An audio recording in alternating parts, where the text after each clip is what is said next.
Hi, I'm Charles with AniCap. The story begins as a peaceful city is attacked by a monster known as a kaiju.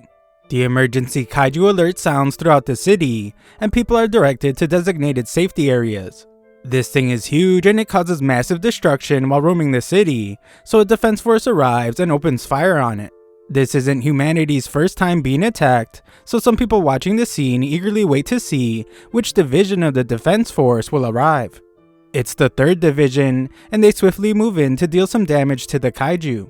One girl from the division carries a large cannon and uses this weapon's immense power to put a hole right through the kaiju, ending its life as she watches. Afterwards, our protagonist named Kafka is amazed at how huge the monster was. Its body parts are scattered everywhere, so he tells the others in his group that they will surely have to work overtime for a while. Nearby, citizens cheer the 3rd division for completing their mission with no casualties. Kafka arrives in awe of the crowd that has gathered, and while the heroes walk away from the defeated monster, Kafka walks towards it. This is because his job begins after the battle is over. Him and the group he is in does the job that no one cares about and no one is grateful for. They are in charge of taking the defeated kaijus apart and getting rid of them.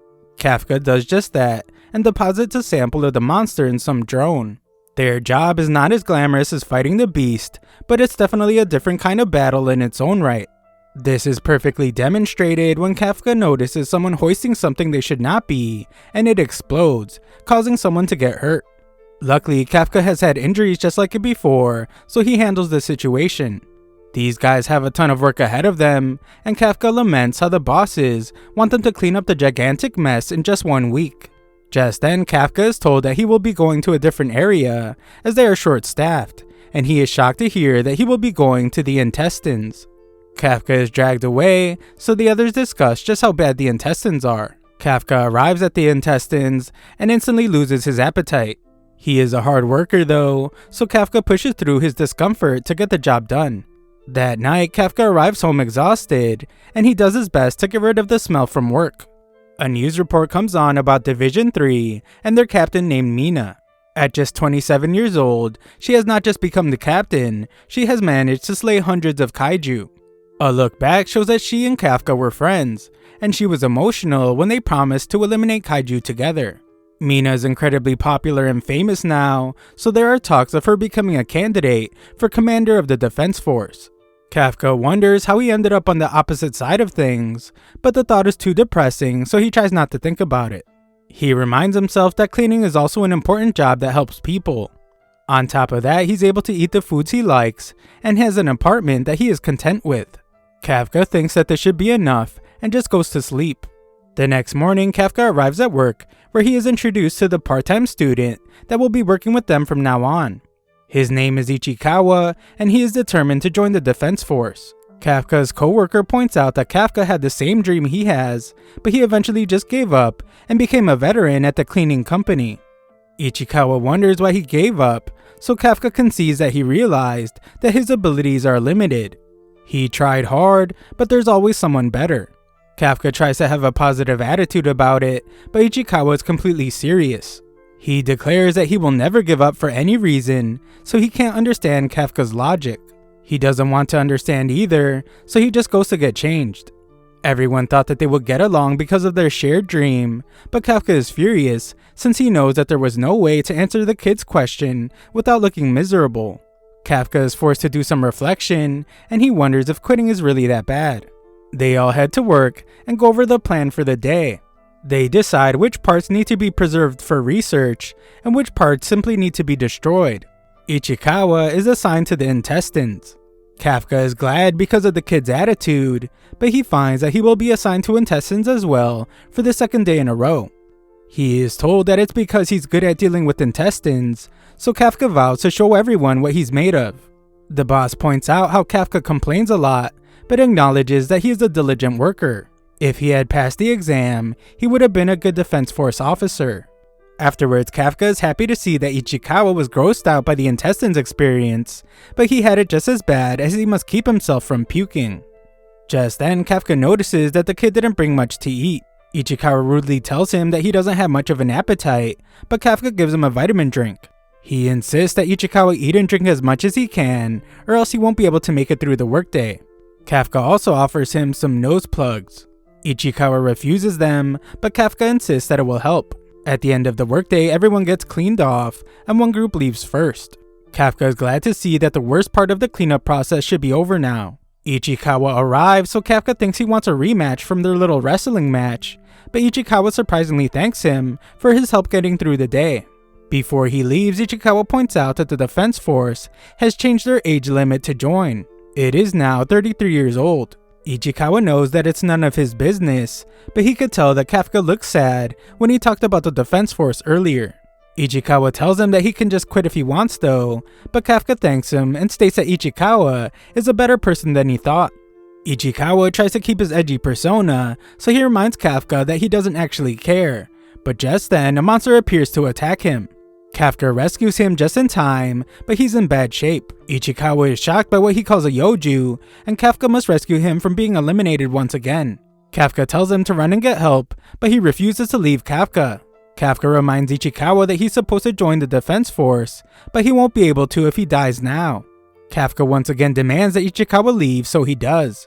Kafka gets the terrifying monster to chase him through the streets, and just barely manages to dodge its attacks. He then gets away for a moment by running into a narrow building and runs through a pane of glass. Another look back shows that Kafka and Mina both lost their schools and their homes. Kafka hated the kaiju, but only because they kept him from finishing his Pokemon game. Mina was disappointed to hear that this was all he cared about, but Kafka was just keeping a positive attitude. As for Mina though, she was sad because a cat named Miko died. They became serious as they stared at all the damage done by the kaiju, and they simultaneously declared that they will join the Defense Force. The two insult each other for this crazy idea since they are both so young, but they eventually decide to have a competition to see who can become the coolest officer. Kafka was sure that they could do it, and declared that they will eliminate all the kaiju together. Back to the present, Kafka realizes that things should not have ended up this way. He must continue running though, as the monster's just smashing through buildings to get to him. Kafka decides to make a stand against the monster, and determines that he must attack its legs. Unfortunately, he doesn't stand a chance, as the monster instantly attacks him, and Kafka wonders why things ended up this way. Kafka screams in agony as the monster stomps on him, and he can no longer move as his leg is broken. Kafka loses all hope as the monster's just about to consume him, but Ichikawa appears to rescue him just in time. Kafka calls him an idiot, but Ichikawa explains that he already notified the Defense Force. Kafka meant that he was an idiot for coming back at all, but Ichikawa points out that if he abandoned Kafka, he would never be able to become a Defense Force officer. Just then, Kafka has flashbacks to when he received the Defense Force rejection letter, and his dreams were crushed. He curses himself for being so useless, as Ichikawa gets thrashed around by the monster. Kafka is furious since he hasn't changed at all. He wasn't able to protect his friend's cat, and now he can't even protect the new kid at work. Kafka's frustration causes him to scream out with rage, just as Ichikawa is about to be eliminated by the beast. However, just then, the monster is absolutely blown to pieces, leaving the two guys shocked. A female voice declares that the target has been eliminated, and Kafka is shocked to see that Mina has arrived with the other members of the 3rd Division. She has some of her crew take care of the injured, while her and the rest go check for more yoju. Kafka is checked on, but he's in really bad shape and unresponsive. That night at the Yokohama hospital, Kafka marvels at how amazing Mina has become. She was able to eliminate such a terrifying monster in an instant, so Kafka determines that she has gone to a place that he can never reach. Kafka thought that he was alone, but he is shocked when he learns that Ichikawa is right next to him. Ichikawa points out that if Kafka didn't rescue him and tell him to run away, he would be dead right now. Kafka is then shocked when Ichikawa says that he is cool, and Kafka thinks about his competition with Mina to become the coolest officer. Ichikawa thinks that Kafka should be an officer, but once again declares that it's up to him. Kafka punches himself, finally snapping out of his negative mindset, as he wonders how long he was intending to turn a blind eye. He thanks Ichikawa and tells the kid that he really is a good person. Kafka still doesn't think that giving up is a bad thing, but it's definitely not good to deceive himself. He then confidently declares that he will once again aim to become a Defense Force officer. His heroic declaration is interrupted though, when he's shocked to find a monster hovering above him. This thing says that it has found him, and it shoves itself into Kafka's mouth. Ichikawa wonders if he is okay, but he's clearly not as he gasps for air and thrashes about. Ichikawa checks on him, but he is shocked to find a monster in Kafka's bed. Kafka casually looks at Ichikawa and then casually looks at his reflection. The shock eventually hits them, so Kafka tries to tell Ichikawa to calm down and that it's him. Ichikawa calms down, but some old guy arrives to call the defense force. The guys freak out as they think about what the defense force does to kaiju, so the guys panic as Ichikawa tells Kafka to run. Another look back shows Kafka telling Mina how to immobilize kaiju. She took notes as he told her that she needed to attack the legs and tie it up. Mina was scared by the thought of fighting a monster, so Kafka assured her that when the time comes, he will be by her side. Back to the present, Mina thinks about how that was a lie. Just then, Mina is informed that a kaiju was spotted at the Yokohama hospital, and she declares that she will handle it. She will dispatch along with her officers, and they will eliminate the kaiju. Another look back shows that Mina made fun of Kafka for saying that he would be right by her side when she got scared. Kafka was completely embarrassed, so he told her not to tell anyone he said that. Mina was actually really grateful, so she thanked him and agreed that there's nothing to be afraid of as long as they are together. Back to the present, Mina has assembled her division, and they prepare to head to the hospital to eliminate the kaiju that appeared there. An alarm sounds around the entire city, telling people to take shelter from the kaiju. At the hospital, the guys panic as the old man is terrified of Kafka. Ichikawa thinks they can clear up the misunderstanding if Kafka just smiles, but Kafka's smile is horrifying. It clearly doesn't work as the old man passes out. Kafka rushes to help him, but he shocks himself with his own strength as he destroys the area with the slightest touch. Kafka can't believe that he did all that, and others notice that a kaiju is there. Ichikawa is sure that the defense force is on their way, so they agree to leave. Kafka goes to escape out the window, but once again shocks himself when the slightest touch destroys an entire wall. Kafka wonders what's going on with his body, but there's no time to think as people are beginning to panic. The two guys jump out the window, but Kafka launches himself much farther than he expected. Ichikawa tries to make sense of what's going on, but he begins to wonder if this kaiju is really Kafka. He asks Kafka if he is really him, but Kafka isn't even sure anymore as his body's going out of control. Ichikawa wonders if this transformation is a special mode of his, but Kafka has no clue. Just then, the parasite extends out of his mouth to eat a bird alive. Luckily, Kafka reverts back, but he reveals that there is trouble. Ichikawa wonders what kind of terrifying thing awaits them next, but Kafka just says that he needs to pee. Ichikawa just tells him to hold it, but he can't, and Kafka shames himself for being an adult that can't hold it in. Ichikawa points out that Kafka doesn't even seem to have the right parts to pee, and he wonders where it will even come out of. Kafka then shocks them both when he pees out of his nipples. Kafka is even more ashamed now, but Ichikawa reminds him that they have more important things to worry about. Kafka wonders if he can still join the defense force the way he is now, but Ichikawa points out that he is what the defense force eliminates. They probably won't let him join, and instead they will just destroy him. Kafka gets serious as this fact starts to sink in. The timing couldn't be worse either, as he just decided to try and catch up with Mina. They prepare to enter a restricted area where no one will be around, but Kafka senses something approaching. It's not the defense force though, since it's coming from underground. An explosion occurs elsewhere in the city, and the defense force receives a report that another kaiju has appeared. Kafka is able to tell that it's the same type that attacked them before. Ichikawa points out that they already sounded the alarms because of Kafka, so he hopes that there won't be any casualties. This kaiju will keep the defense force busy, so it's the perfect time for them to hide. Elsewhere, a girl sobs as her mother is trapped, and they are found by the kaiju.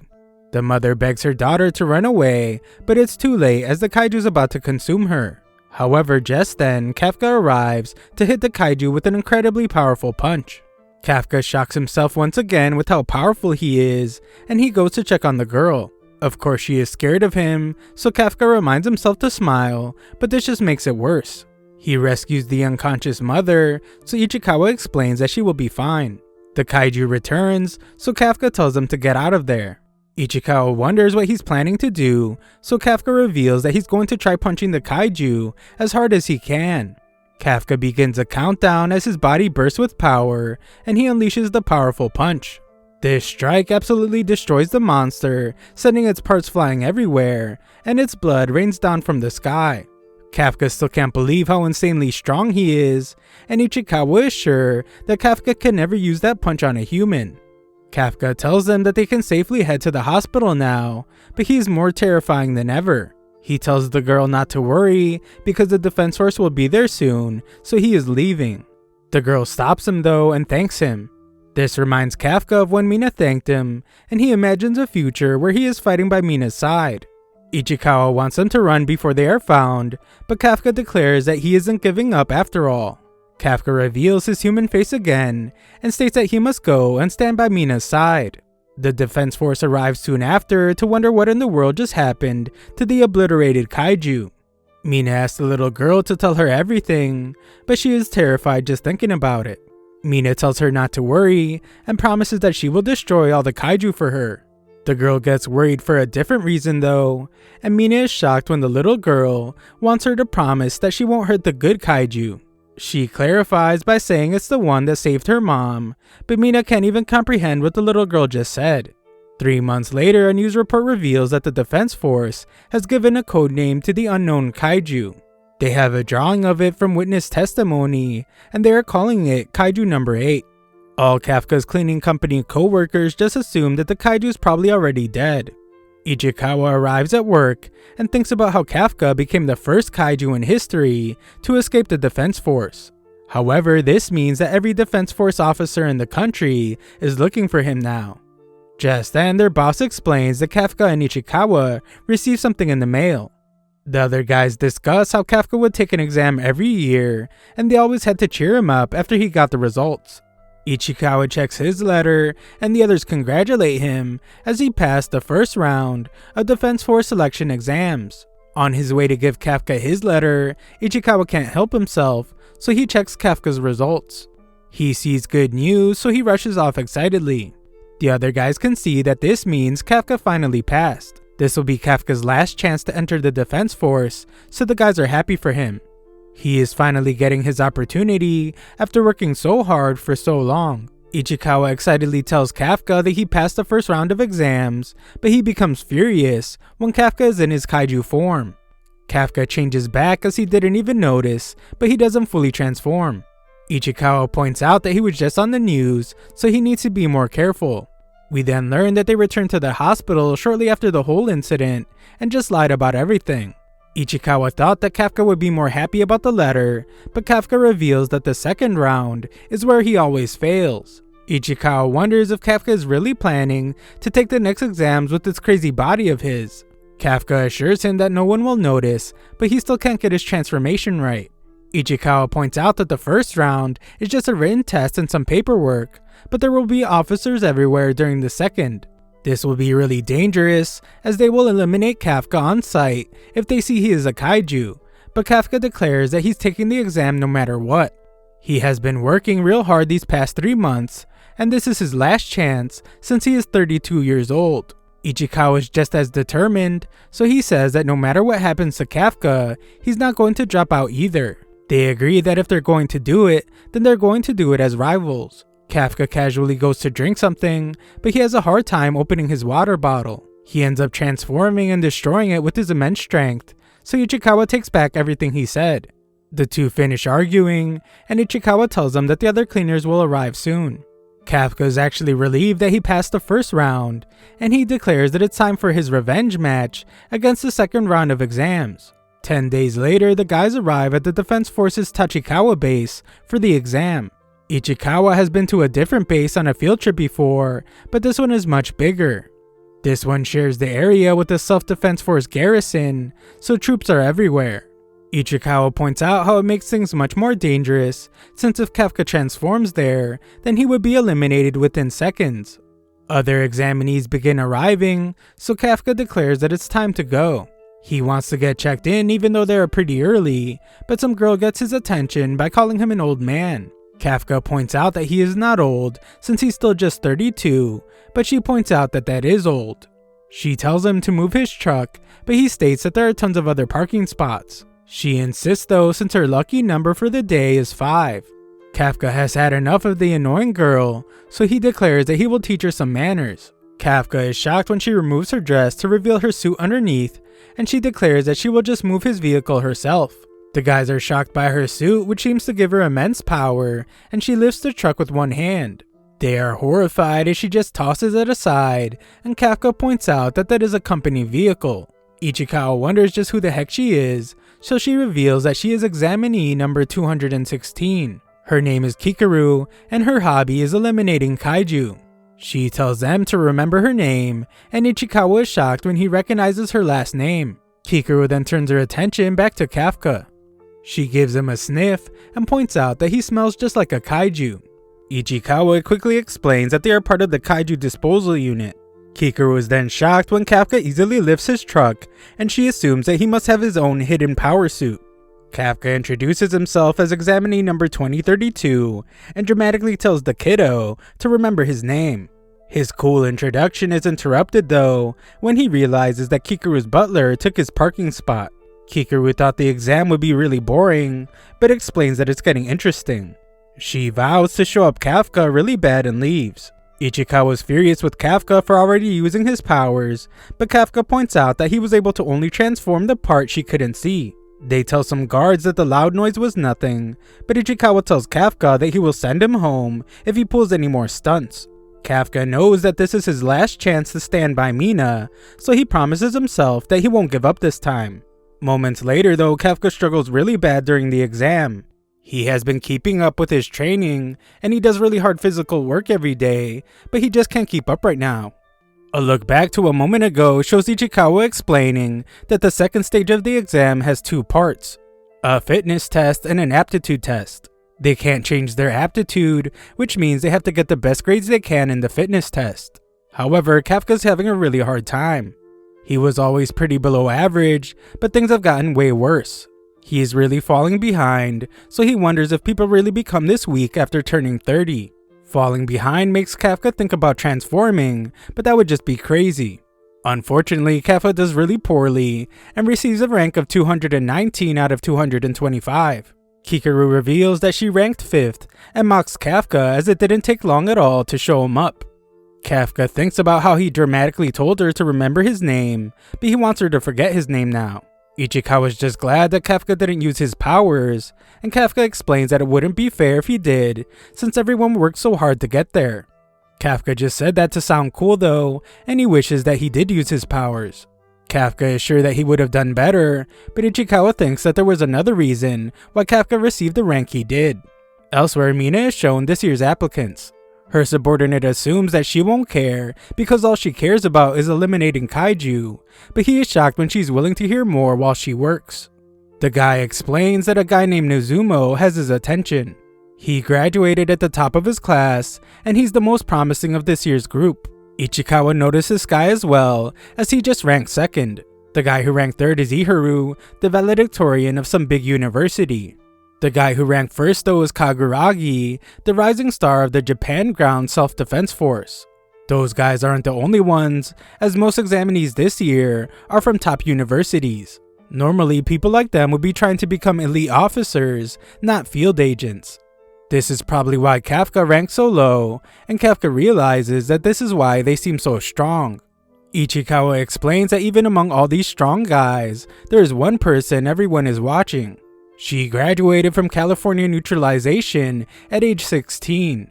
She skipped grades and became the youngest ever to do so. It's Kikaru, and they call her the greatest talent ever. The 3 top guys are watching her and hope they can measure up. Ichikawa points out that it's a group of extremely skilled applicants, none more so than Kikaru. Kafka tells her that he had no idea that she was so amazing, but he gets beaten by her bodyguards for touching her. Everyone watches and they just assume that Kafka is one of her groupies. Kikaru laughs as she showed him up yet again, but Kafka declares that he will show her up too. In reality though, Kafka knows that things aren't going well, but Ichikawa still has hope. For the last 2 years, the second part of the test has been kaiju corpse disposal. They want to test examinees' knowledge of kaiju and their ability to work in a group. They also want to show them that there's more to the job than just eliminating kaiju. This being in the test is why Ichikawa chose to work part-time at the disposal unit. Kafka's hope is restored, so they decide to bet everything on the next part of the exam. They arrive at the second training area, and 3rd Division Vice Captain named Hoshina introduces himself. He explains that he will be in charge of giving them their aptitude test. In this test, they will have to find kaiju. Kafka becomes excited as he thinks that they will have to find them to simply dispose of their bodies, just like Ichikawa said, but he is shocked when Hoshina actually says that they will have to find and neutralize the kaiju. Kafka is then startled when one of these immensely powerful kaiju tries to attack Hoshina, but some security measures stop it. Kafka is still shocked, but all the top guys are clearly eager for this part of the exam. Kikaru laughs at our boy, so Kafka wonders what happened to just disposing of the bodies. Ichikawa explains that is just what happened the past 2 years, and he's disappointed too. Hoshina explains that this part of the exam is very dangerous, so they will have them do it while wearing Izumo Tech gear. Ichikawa tries it on, and is amazed as it analyzes his body measurements and adjusts its shape specifically for him. The suit becomes one with his body, and Ichikawa can even feel his muscles getting stronger. These are Demon Defense Force combat suits, and it's made from organic material taken from kaiju. It massively multiplies the combat power of its wearer. Elsewhere, Konami, the 3rd Division operator, states that she will start measuring the unleashed combat power of the ones wearing their suits. Ichikawa's combat power is 8%, Izumo is at 18%, Kagaragi is at 15%, and Ihiro is at 14%. Unleashed combat power indicates how much of the suit's power an examinee was able to draw out. Even after tons of training, it's usually around 20%, and they are lucky if they even get just one applicant a year above 10%. These 3 guys are all over 10%, so Hoshina wonders if this year will be something they have never seen before. Just then, everyone is absolutely shocked as Konami sees that Kikaru's unleashed combat power is at 46%. Everyone is in awe of her, and Hoshina thinks about how she's already at the level of a platoon leader. She hasn't even joined the force yet, so they assume that this must be some kind of record. Ichikawa is down on himself for only being at 8%, but Hoshina explains that that's still pretty good for the first time. As long as the examinees don't have a 0, they will pass, and Hoshina explains that he has never even seen a 0 before. There's a first time for everything as everyone is shocked once again, but this time it's because Kafka is revealed to have an unleashed combat power of 0%. Everyone laughs at him, and Konami even wonders if there was some kind of error. Kafka tells them to just give him some more time as he's trying to squeeze out the combat power. Hoshina laughs uncontrollably though, as he points out that this isn't like using the bathroom and he can't just squeeze it out. Hoshina is really starting to like Kafka, but he assumes that he won't be able to pass the exam. Kafka figures that there might be some kind of trick to getting a higher percentage and tries hard to figure it out before the exam ends. Kikaru is getting really frustrated with him, and she just wishes that he would show the power he used in the parking lot. Hoshina then enters the room and reveals that it's time to start the final part of the exam. He explains that their targets will be 1 Hanju and 36 Yoju, and they have been placed throughout an urban training area. These kaiju caused 16 casualties in total, and they were captured alive to serve as training aids.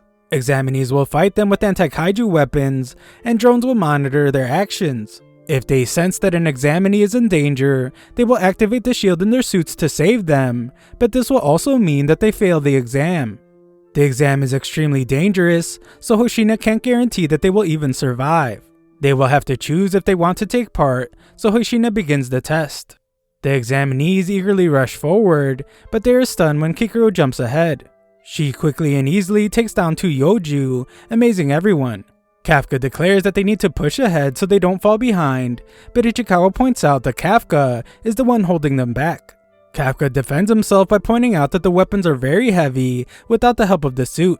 He tries to make it sound cool by saying that only he, the Zero, can understand this, but Ichikawa doesn't think it's cool at all. Things are not looking good as Ichikawa points out that they don't have the offensive power that the others have. Just then, Hoshina reveals that Mina has arrived to watch the exam. Kafka remembers their challenge to see who could become the cooler Defense Force officer, and he calms himself down. He stops caring about being a Zero and reminds himself that this is his last chance. Kafka realizes something and asks Ichikawa why they are being watched by drones. If they just wanted to keep track of how many kaiju examinees eliminated, they could easily do that with sensors. This isn't the case because aside from testing their abilities, what they're also testing is how well they can adapt to the situation. The two of them realize that since they lack the same kind of offensive capability, what they should really be doing is supporting all the attackers the best they can. They find a nearby fight going on, so they get in position to help. Kafka notices the hooves of this Yoju and recognizes it from one of his cleanups. His experience pays off as he remembers that stun grenades are incredibly effective against this Yoju. It has weak eyesight but incredibly good hearing. Once they are deafened, they are easy targets. His expertise doesn't end there, as he tells Uzumo to aim for its stomach because that's its weak spot. The attackers do just that, and they are surprised when they're able to defeat the beast.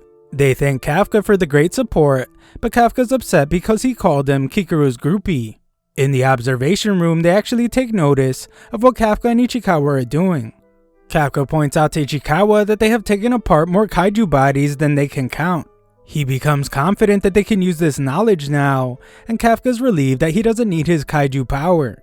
He's finally excited that he will be able to make up for all his screw-ups. However, all this optimism ends abruptly when a kaiju appears out of nowhere. This thing sends Kafka flying into a building, and Konami detects that he is severely injured. He won't be able to continue battle, and the Yoju is approaching him, so they prepare his suit shield. Kafka realizes that they will probably use the shield, but he knows that this will mean he fails the exam. He knows that Mina is watching, so Kafka tries to force himself up.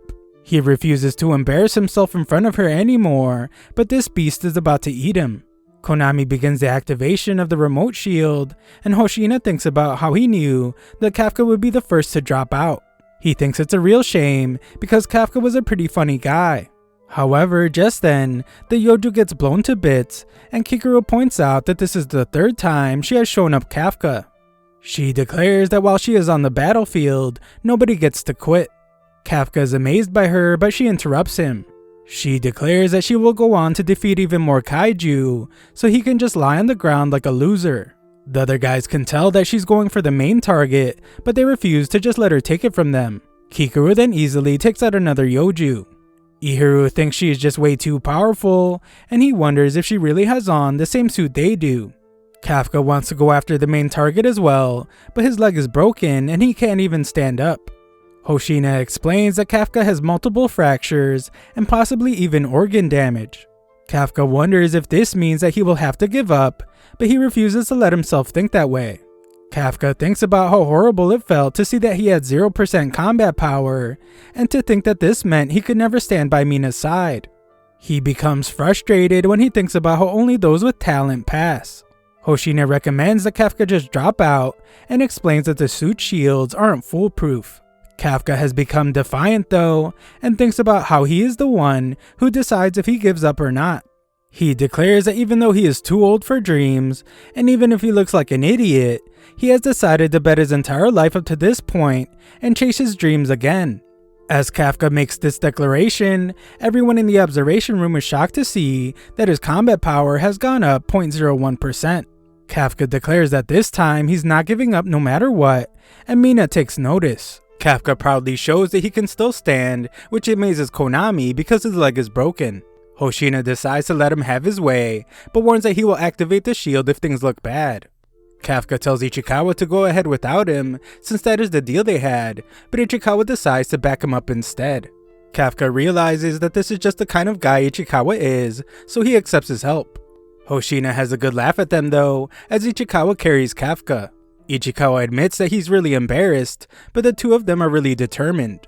Kafka's broken bones are hurting him a lot, so Ichikawa will act as their legs, and Kafka will use all his knowledge to handle the attacking. Hoshina just wants to pass the two of them already because they provide amazing comedy relief. Kafka instructs Ichikawa to follow Kikuru, and he is amazed by his friend's speed.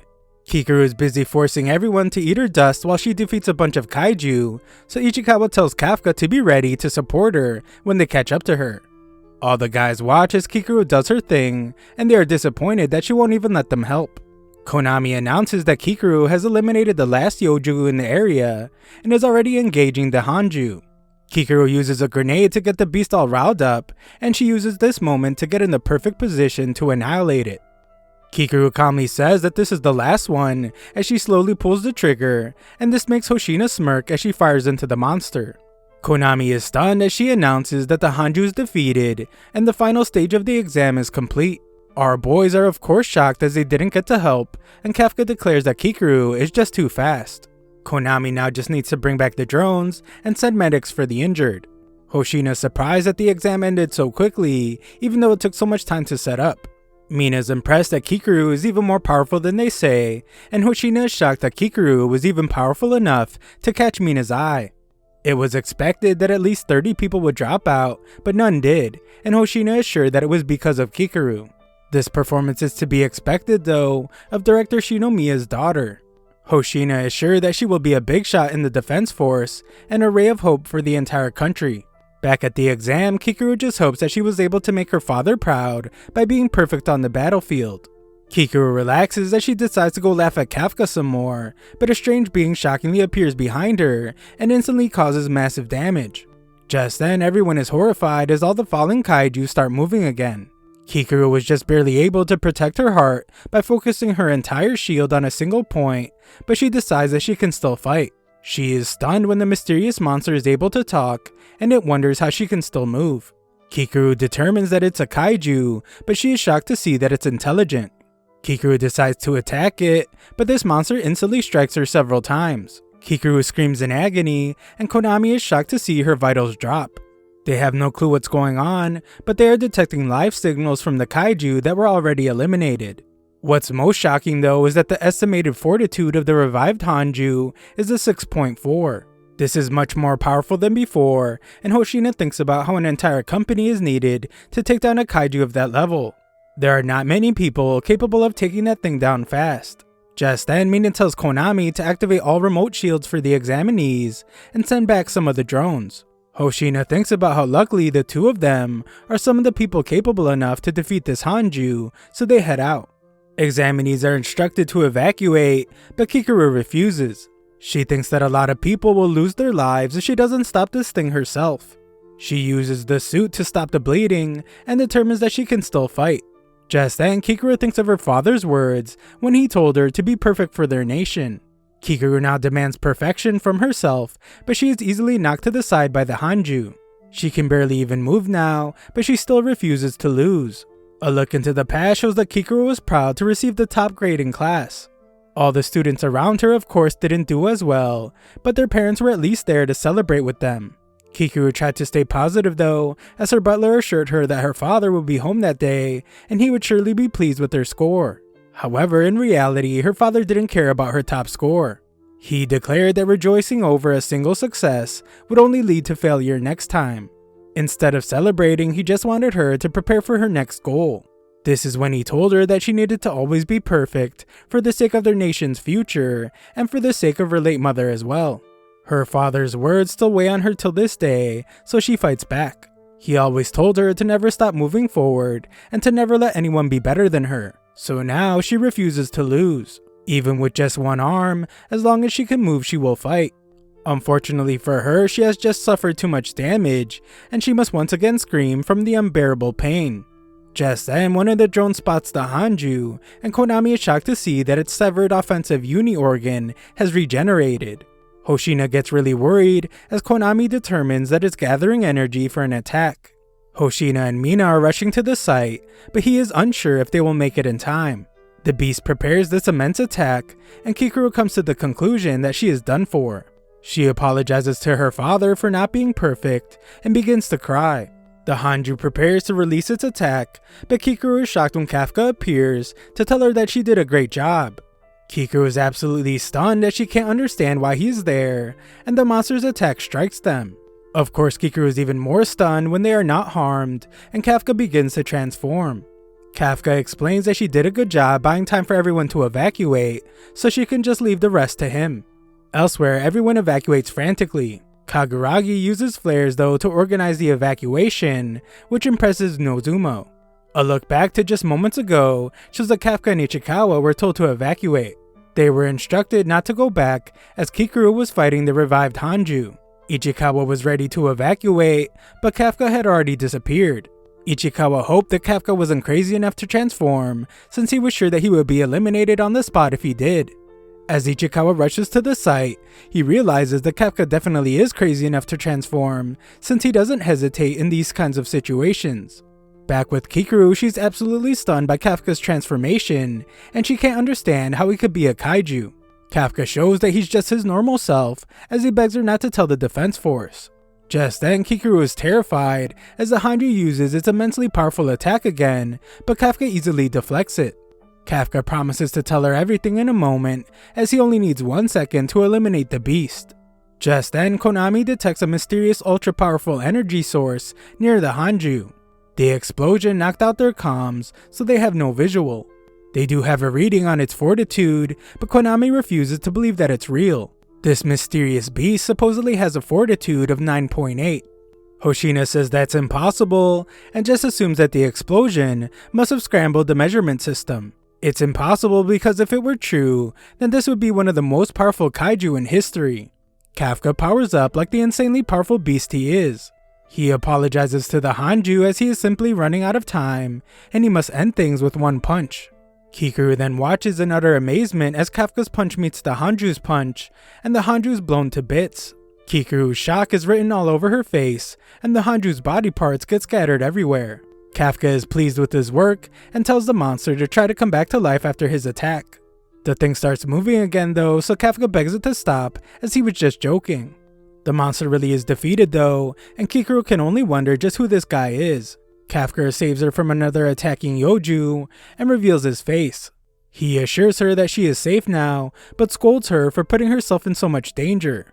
Soon enough, Kafka's the one being scolded as Ichikawa arrives. Kafka explains that he was only planning to transform part of his body, but he had to change the plan when he saw the Hanju.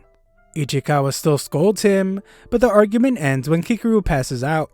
Soon after, Mina and Hoshina arrive at the scene, but they can't imagine what could have caused this much damage to the Hanju. Just then, Konami reports that Kikuru, Ichikawa, and Kafka have made it out, which means that the evacuation is complete. Hoshina admits that Kikuru is incredibly strong, but there is no way she could have obliterated the Hanju like this. Mina points out that between the kaiju coming back to life and this blast area, there's a lot they don't understand. Mina then issues an order for an investigation unit to inspect the area, while she and Hoshina wipe out the remaining Yoju.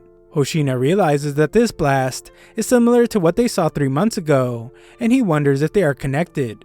Later, we see that Kafka is back in another hospital. Ichikawa explains that Kikuru is recovering as well, as they are using the Defense Force's best technology to treat her. Kafka reflects on the exam, which reminded him how difficult it is to compete against incredible people. It also reminded him that chasing your dreams means there's always someone out there who's beating you at the things you care about the most.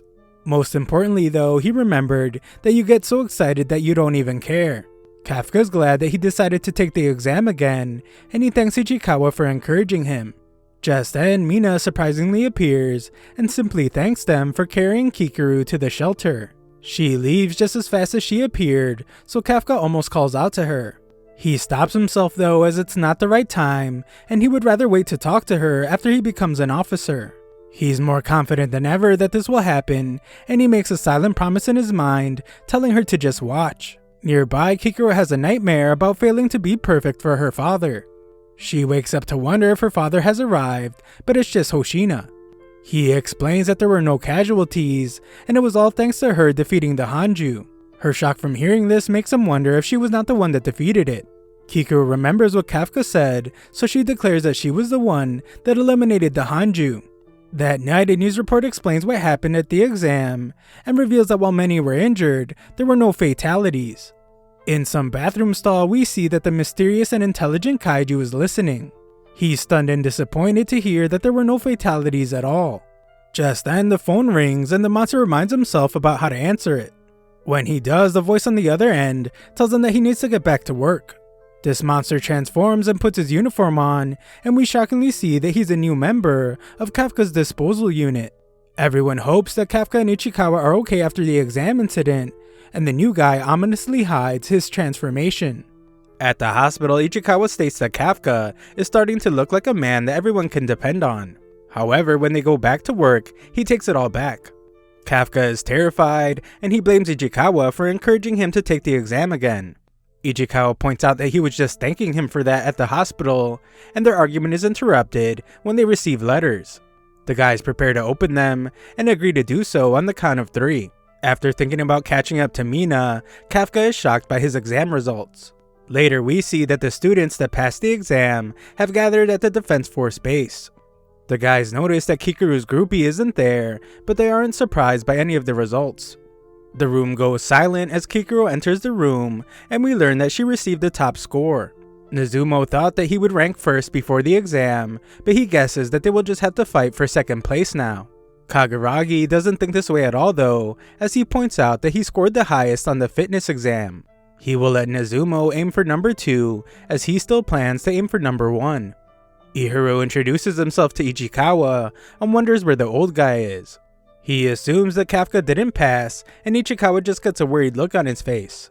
Just then, Mina arrives to begin the introduction ceremony, and Kikuru is chosen to speak on behalf of the incoming class. The 27 of them are now considered officers of the Defense Force, and Kikuru declares that they will lay down their lives for the cause. Kikuru is then shocked when Mina thanks her personally for saving everyone at the exam. Kikuru becomes really sad as she knows that Kafka is the one that should be hearing these words, and she wonders why he isn't there. He had the audacity to not only save her life, but to also worry about her like she was a little girl. She becomes enraged as it was completely humiliating, and she still wants answers to why he was able to become a kaiju. Just then, everyone is shocked as Kafka arrives late to the ceremony. It turns out that Kafka actually failed the exam. He scored the lowest on the fitness exam and received a 0 on his aptitude test. During a meeting over who would pass, Mina was about to say something about Kafka, but Hoshina interrupts and declares that he will take Kafka. Kafka's numbers say that he doesn't have what it takes to be an officer, but what he showed on the battlefield says otherwise. Kafka was able to locate the enemy's weak points, and he prioritized helping others over his own kill count. Most importantly though, Kafka really made him laugh. Hoshina isn't sure if Kafka will ever become a full officer, but he will bring him into his platoon as a cadet so he can receive more training.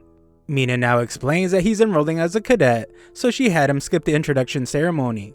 Kikuru is glad to hear it, and the top guys are too. Mina then gives a speech about how the kaiju are getting stronger, and she won't be able to guarantee the survival of the new officers. However, she vows to stand at the very front so she can act as both their shield and spear. Kafka gets really caught up in her speech and loudly declares that he will be standing next to her soon. Everyone is shocked as they call him crazy for calling the captain by her first name.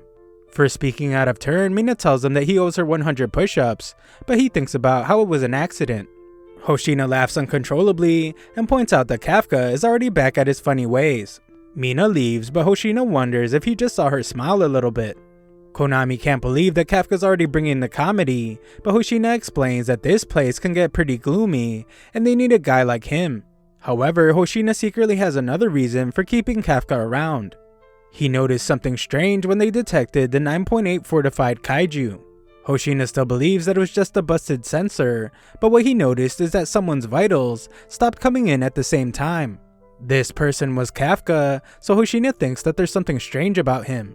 He has decided to keep Kafka close so he can find out what that something is. Down below, everyone cheers on the old dude as he completes the 100 push-ups. Kikuru wants to speak with him, so the guys assume that she wants to confess her love. She denies that, so Kafka assumes that it's one of those meet me after school behind the gym kind of things. Kikuru denies that as well and just tells him to come with her. He does, and Kikuru is shocked when Kafka reveals that a kaiju forced itself into his mouth. Kafka wonders if he can just tell the Defense Force the truth, as they might be able to cure him. Kikuru is sure that it's a terrible idea, since if they don't eliminate him on the spot, they will surely make him spend the rest of his life being tested and having experiments done on him. Even worse, she has heard a rumor about what they do with kaijus powerful enough to get a number. After they are defeated, their body parts are used for a special weapon.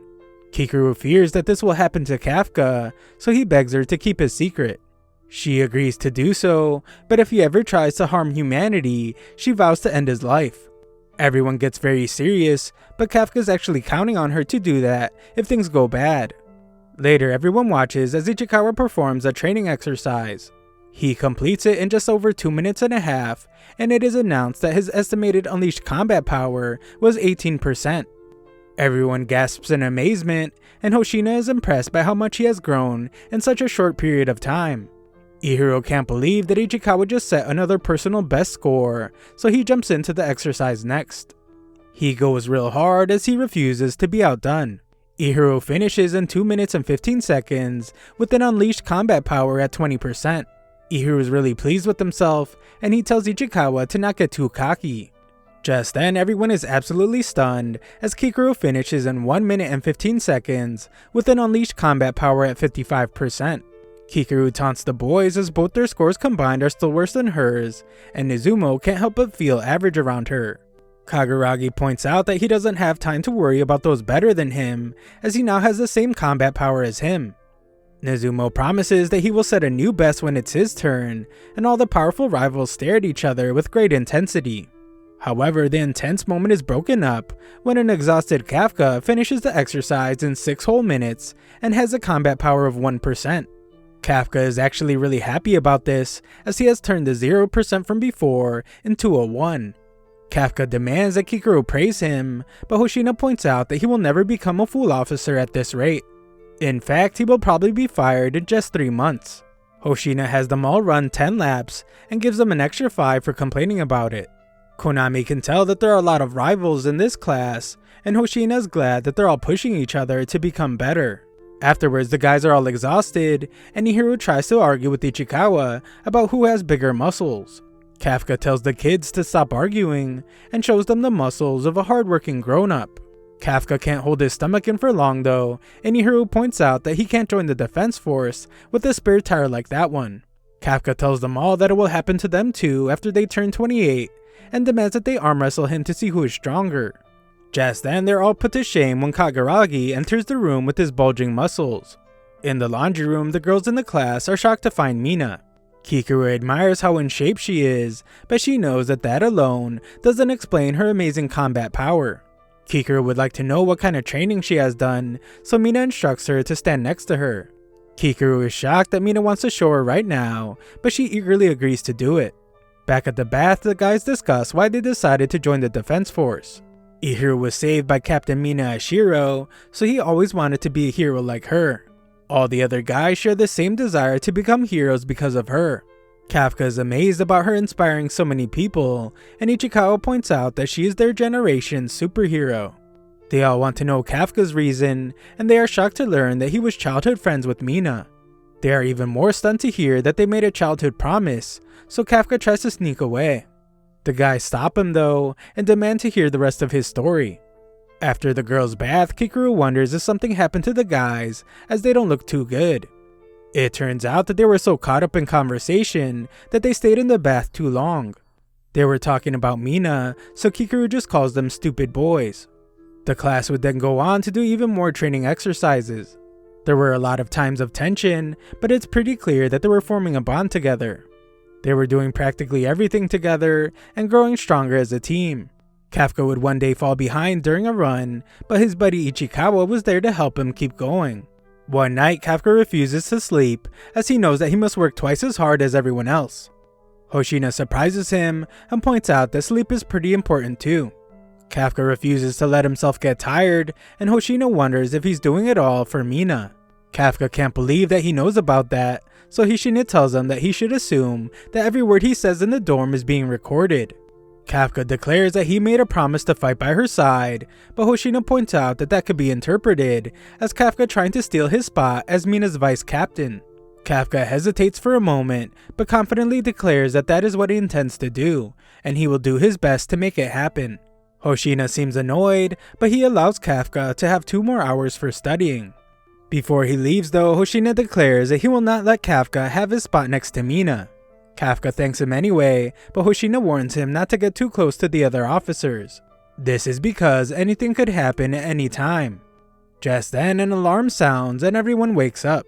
This is exactly what Hoshina was warning him about, and he tells Kafka to get ready for his first mission. Konami gives Mina a status report and informs her that the surrounding area is being evacuated.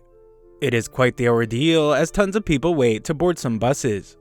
The defense force is working with another group that is currently constructing a command post nearby. As for the Hanju that appeared, it came from underground and has grown even larger.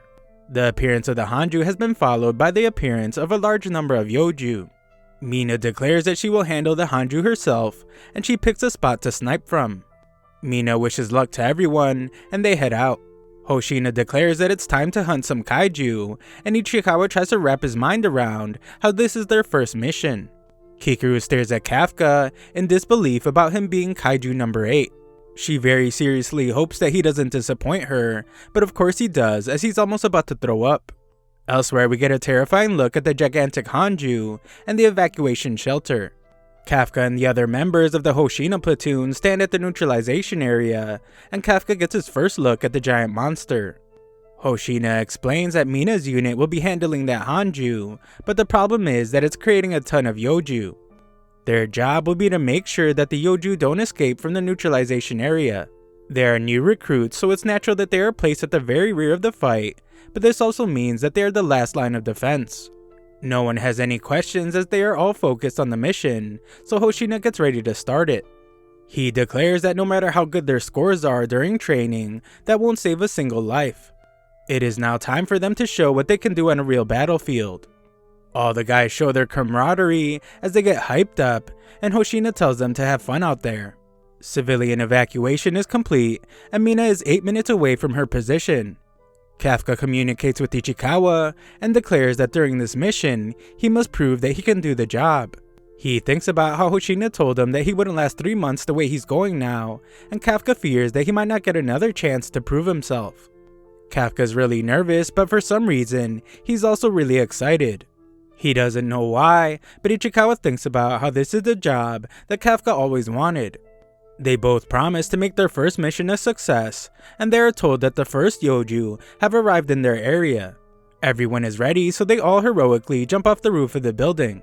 Kafka confidently declares that this mission will be a success, but he's the only one to climb down the side of the building slowly. Elsewhere, Mina arrives at her sniper point. Another group is instructed to lure the Hanju to another area, so they open fire on it. After several attacks, the giant thing begins to move, and Hoshina excitedly waits to see everyone prove themselves. The fight has begun, and Kafka is surprised, since it's nothing like the exam, because he's really calm for some reason. Kafka now feels like his suit is actually helping him, and he confidently unleashes his combat power. Unfortunately though, he just gets wrecked by a Yoju. His combat power is still just 1%, so Kikuru tells him that he's too far up front, and he should be at the rear. Some veterans are annoyed that they have to fight with the rookies, and they wish that they would just get out of their way and hide somewhere. The veterans then decide to be cautious and wait for the front lines to figure out what the Yoju's weak spots are, but they are shocked when Kikuru already starts taking out the monsters. She refuses to just sit around and wait, so instead she attacks anything that looks like it might be a weak spot. Kikuru takes out a bunch of Yoju, shocking the veterans, as this is not the kind of power that is usually seen from rookies. Kikuru blushes when Kafka tells her that she did a good job, but she gets annoyed when her suit detects an increase in her heart rate. Nearby, the rest of the group works together to take down a Yoju, but Ihiro is shocked when he sees that Ichikawa just took down a Yoju all by himself. Ichikawa explains that he switched out the burst rounds in his rifle for freeze rounds, so he could slow the Yoju down while he fights. This is a better fit for his style, and Ichikawa is confident that if he can get a hang of it, he will be even better at hunting kaiju. This isn't enough for him though, as Ichikawa thinks about how he needs to keep getting stronger, so Kafka won't ever have to transform again. The other top members of the group show just how skilled they are as well, as they eliminate several Yoju. The other platoons can't believe how strong the new recruits are, and not even the platoon leaders knew about it.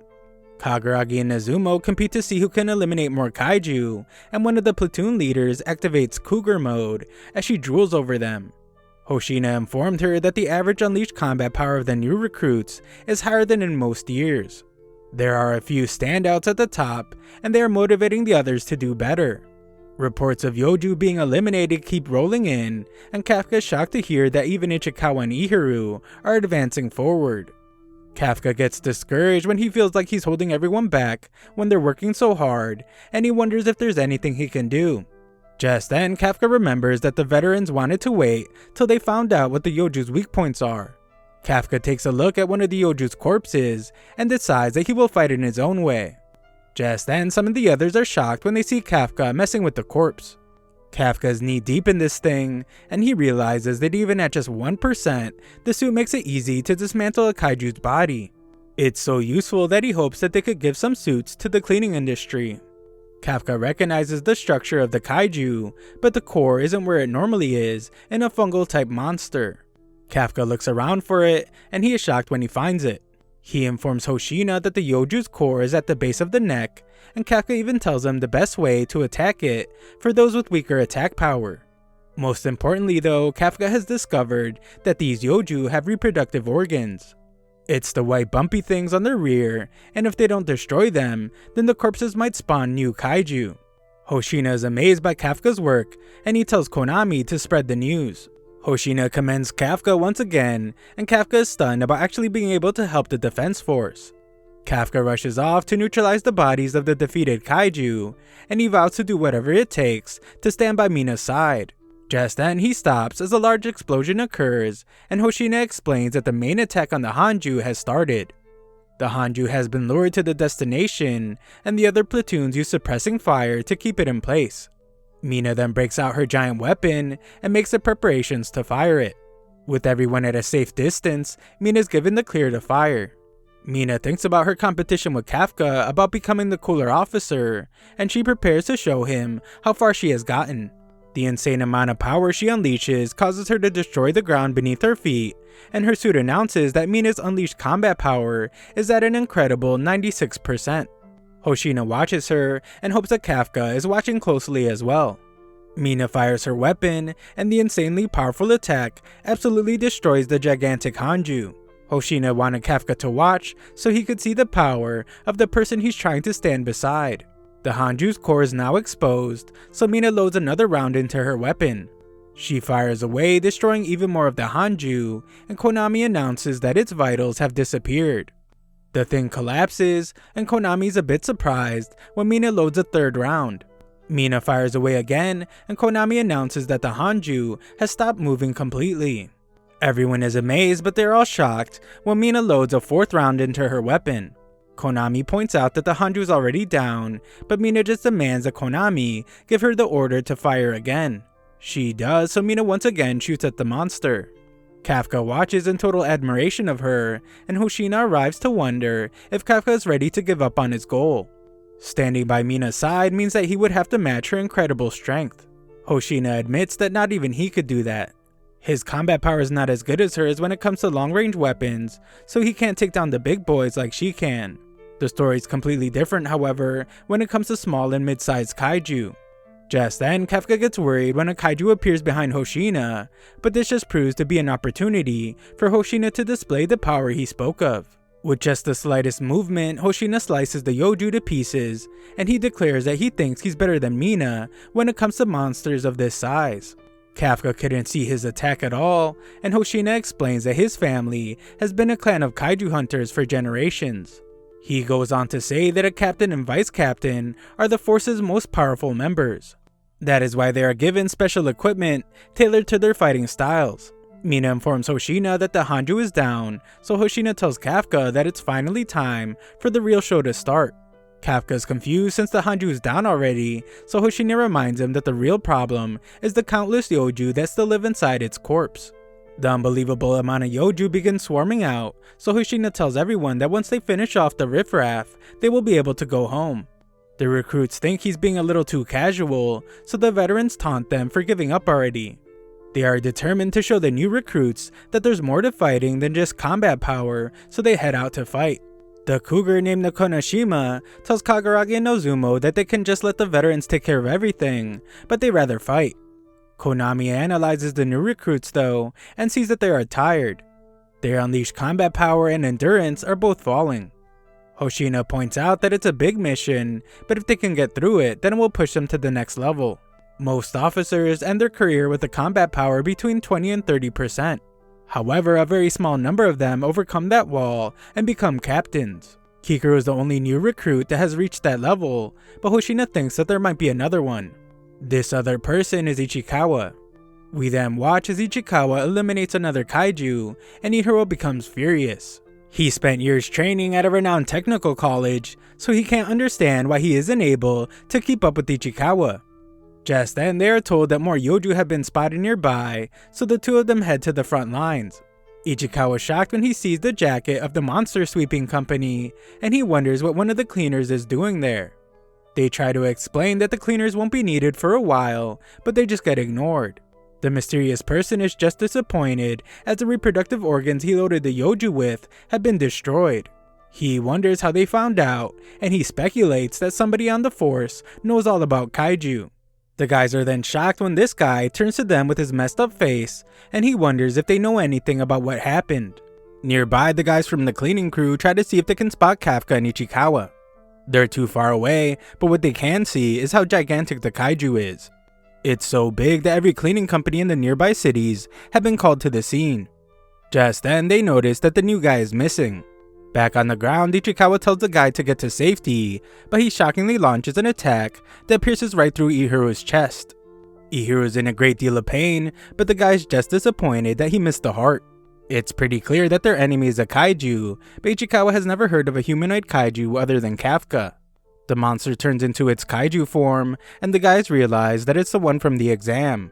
What's even more terrifying is that it's the one that took down Kikaru.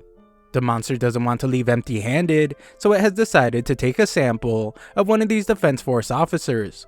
Ichikawa tries to inform Hoshina of the humanoid kaiju, but the monster reveals that he already figured out how their communication devices work. He came up with a trick to keep himself hidden from the humans, so this entire area is undetectable. The monster's next attack does some serious damage to Ichikawa, but he's disappointed again because his aim is off for some reason.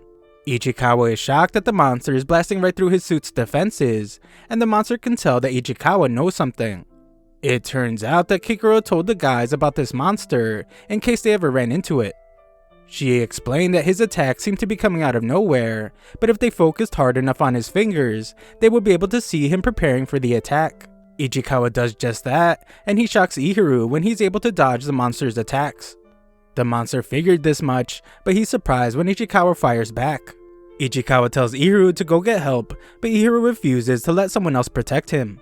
Unfortunately, Ichikawa has to rescue him from another attack, and Ichikawa pleads for him to leave again. Ihiru realizes how bad the situation is as the monster approaches, so he runs away. Ichikawa admits to himself that he is scared because this monster defeated Kikaru. However, the Defense Force officer he wants to become always puts his life on the line to protect the people he cares about. Ichikawa begins his attack, and his only real goal is to buy enough time for Ihiru to get to safety. As Ihiru runs away, he can't believe how Ichikawa seems like a totally different guy. He can't understand how he's able to fight the monster, and he hates having to run away. A look back shows how everyone was told that they would hit a wall, unleashing their combat power. This usually happens at around 20 to 30%, and only very few people can scale that wall. Unfortunately for Ihiru, he has been stuck at 20% for 2 weeks. Ever since he was saved by Mina, Ihiru has only thought about becoming stronger, but he becomes frustrated since Ichikawa was able to surpass him already like it was nothing. Back at the fight, the monster can tell that Ichikawa knows a few things about him. The monster shows him something he is sure he doesn't know yet, and unleashes an attack, but this time Ichikawa is saved by Ihiru. Ihiru is still in really bad shape, so Ichikawa wonders why he came back. Ihiru thinks about how he realized that he doesn't hate Ichikawa.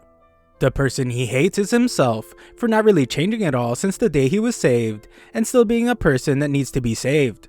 Ihiru declares that Ichikawa isn't saving him, he is saving Ichikawa. The monster is confused by their strange human interaction, but he soon realizes that one human was trying to help the other escape. He explains that their effort is useless because nothing can leave this space without his permission. This leaves them with no other choice, so Ihiru declares that they must fight together. Ihiru is in really bad shape, so he decides that he will give Ichikawa an opening so he can land a powerful attack. They begin their attack, and Ichikawa is shocked when Ihiru uses a conductor round. Ihiru declares that Ichikawa isn't the only one trying out different kinds of bullets, and the monster gets annoyed since the bullet makes it hard for him to move. The monster decides that he will have to take out Ihiru first, but Ihiru reminds himself that he was already hit by the monster's attack before. He focuses himself this time, and he's able to dodge the attack. The monster is shocked, and Ihiro hits him with another conductor round to get Ichikawa an opening. Ichikawa unleashes his maximum combat power and begins to power up. He begs for God to just this one time give him more power than Kikuro and Hoshina, and he fires away at the monster, splattering parts of it everywhere. The guys are shocked though when the smoke clears to reveal a wall of corpses. The monster emerges from the wall and declares that Ichikawa is done for. Ihiro screams out to him, but it's no use as the monster pierces Ichikawa's body with several attacks. Elsewhere, Hoshina is told that they have lost all contact with Ihiro and Ichikawa. Kafka becomes concerned, and someone notices that one of the corpses kinda moves. Kikuro arrives, and Kafka realizes that all signs are pointing to the monster from the exam being there. Back with the guys, Ihiro becomes really concerned for Ichikawa as he collapses. Ichikawa's entire body feels like it's burning, but he knows that he needs to get his suit to stop the bleeding. Ichikawa declares that he is still alive, so the battle is not over. The monster is disappointed to see that he can still move, and he explains that it's surprisingly hard to stop a human's motor functions without killing them. Ihiro tries to stop the monster from attacking again, but this just gets him attacked instead. The monster decides to put an end to the fight, so he tests out some attacks on Ichikawa. Ichikawa screams in agony, but he can still move, so the monster tries out attacking different spots on his body. Ichikawa screams even more, and Ihiro becomes furious. His comrade is being attacked right in front of him, and there's nothing he can do. Ihiro hates to admit it, but he acknowledges that Ichikawa is amazing. Ihiro is sure that he will become a captain one day, so he won't let Ichikawa's life end here. He heroically tries to shoot the monster again, but the weapon is damaged. The monster determines that he doesn't need Ihiro anymore, so he prepares to end his life. The situation is completely hopeless, so Ihiro pleads for God's help. It's actually so bad that Ihiro doesn't care who comes, and he would welcome help from a demon or even the devil himself. All he can do is plead for help now, and he wishes that someone would come save his friend. The monster declares that it's time for Ihiro to die, but Kafka appears out of nowhere and tells the monster that he will be the only one dying. Kafka sends the beast flying with a punch, and it doesn't even know what just happened. The monster can see its own body, and he realizes that his head was knocked off. Kafka rushes to Ichikawa and apologizes for being late. Ichikawa is disappointed in himself and realizes just how weak he is. He wanted nothing more than to prevent this from happening, but in the end he made Kafka transform again. Ihiro watches in shock as he can't believe that there's another humanoid kaiju. The monster sees this as well and realizes that Kafka is kaiju number 8. Kafka keeps a positive attitude as he tells Ichikawa that he needs to have his suit heal his wounds, and he has a good laugh because that's something he can't do himself. Ichikawa just wants Kafka to be careful, so Kafka just says to let him handle the monster. Ichikawa is still concerned though, as he has a bad feeling about this. The monster wonders why another kaiju is getting in his way, and he admits that kaiju number 8 is much stronger than he thought he would be. Because of this, he would like Kafka's corpse so he can use it. Just then, the monster sends a shot right through Kafka, and Ichikawa is shocked that it managed to hurt Kafka in his kaiju form. The monster realizes that it will take much more than that to eliminate Kafka, so he powers up a much more powerful attack. Ihiro is shocked when he realizes that the monster wasn't taking them seriously at all, and Ichikawa tells Kafka to run away. Kafka doesn't listen though, and just gets really angry when he realizes how much pain the monster was causing his friends. Everyone is shocked when Kafka's rage causes him to release a ton of power from just his voice, and he's able to deflect all the monster's attacks with a scream. Kafka then unleashes a barrage of attacks, and the monster prepares to protect himself with his wall of corpses. Kafka just breaks through the wall though, and the monster realizes that he can't take another direct hit. He desperately tries to protect himself, but he is shocked that Kafka's pushing him back. This is incredibly abnormal, and the damage he has taken is taking too long to repair. The monster becomes confused by Kafka's dominance, so he decides that he must retreat. Unfortunately, he quickly realizes that there's no time to retreat.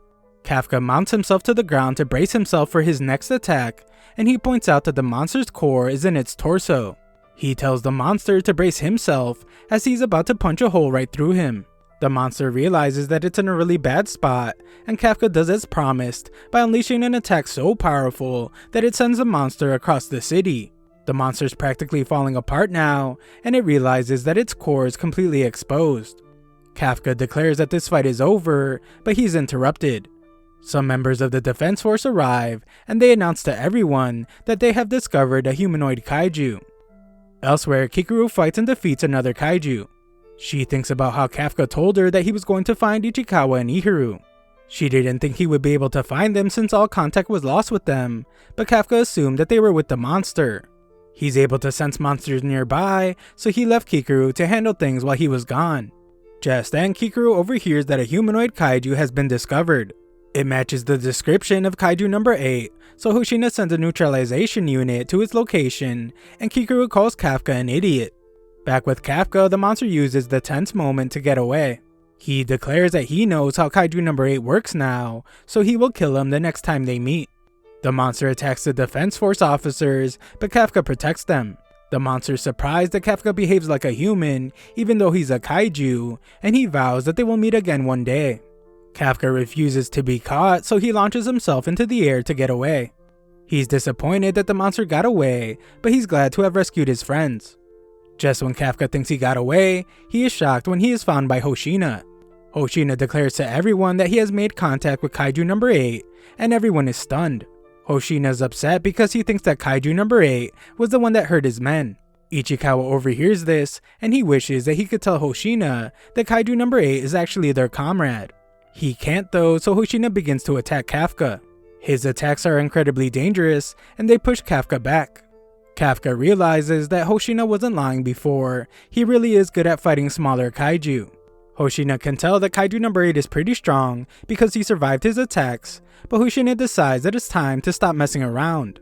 Kafka has only seen Hoshina with a grin on his face, so he's taken aback when he sees what Hoshina looks like when he is eliminating kaiju. Hoshina's suit begins to pulse with power, and he requests permission to remove his limiter. Permission is granted, and his suit announces that his unleashed combat power is now at 92%. Hoshina gets into his attacking stance and declares that he will be the one to neutralize kaiju number 8. Kafka isn't sure about what he should do since he doesn't want to use his powerful fist attack against Hoshina. He doesn't have much time to think at all though, as Hoshina has begun his attack.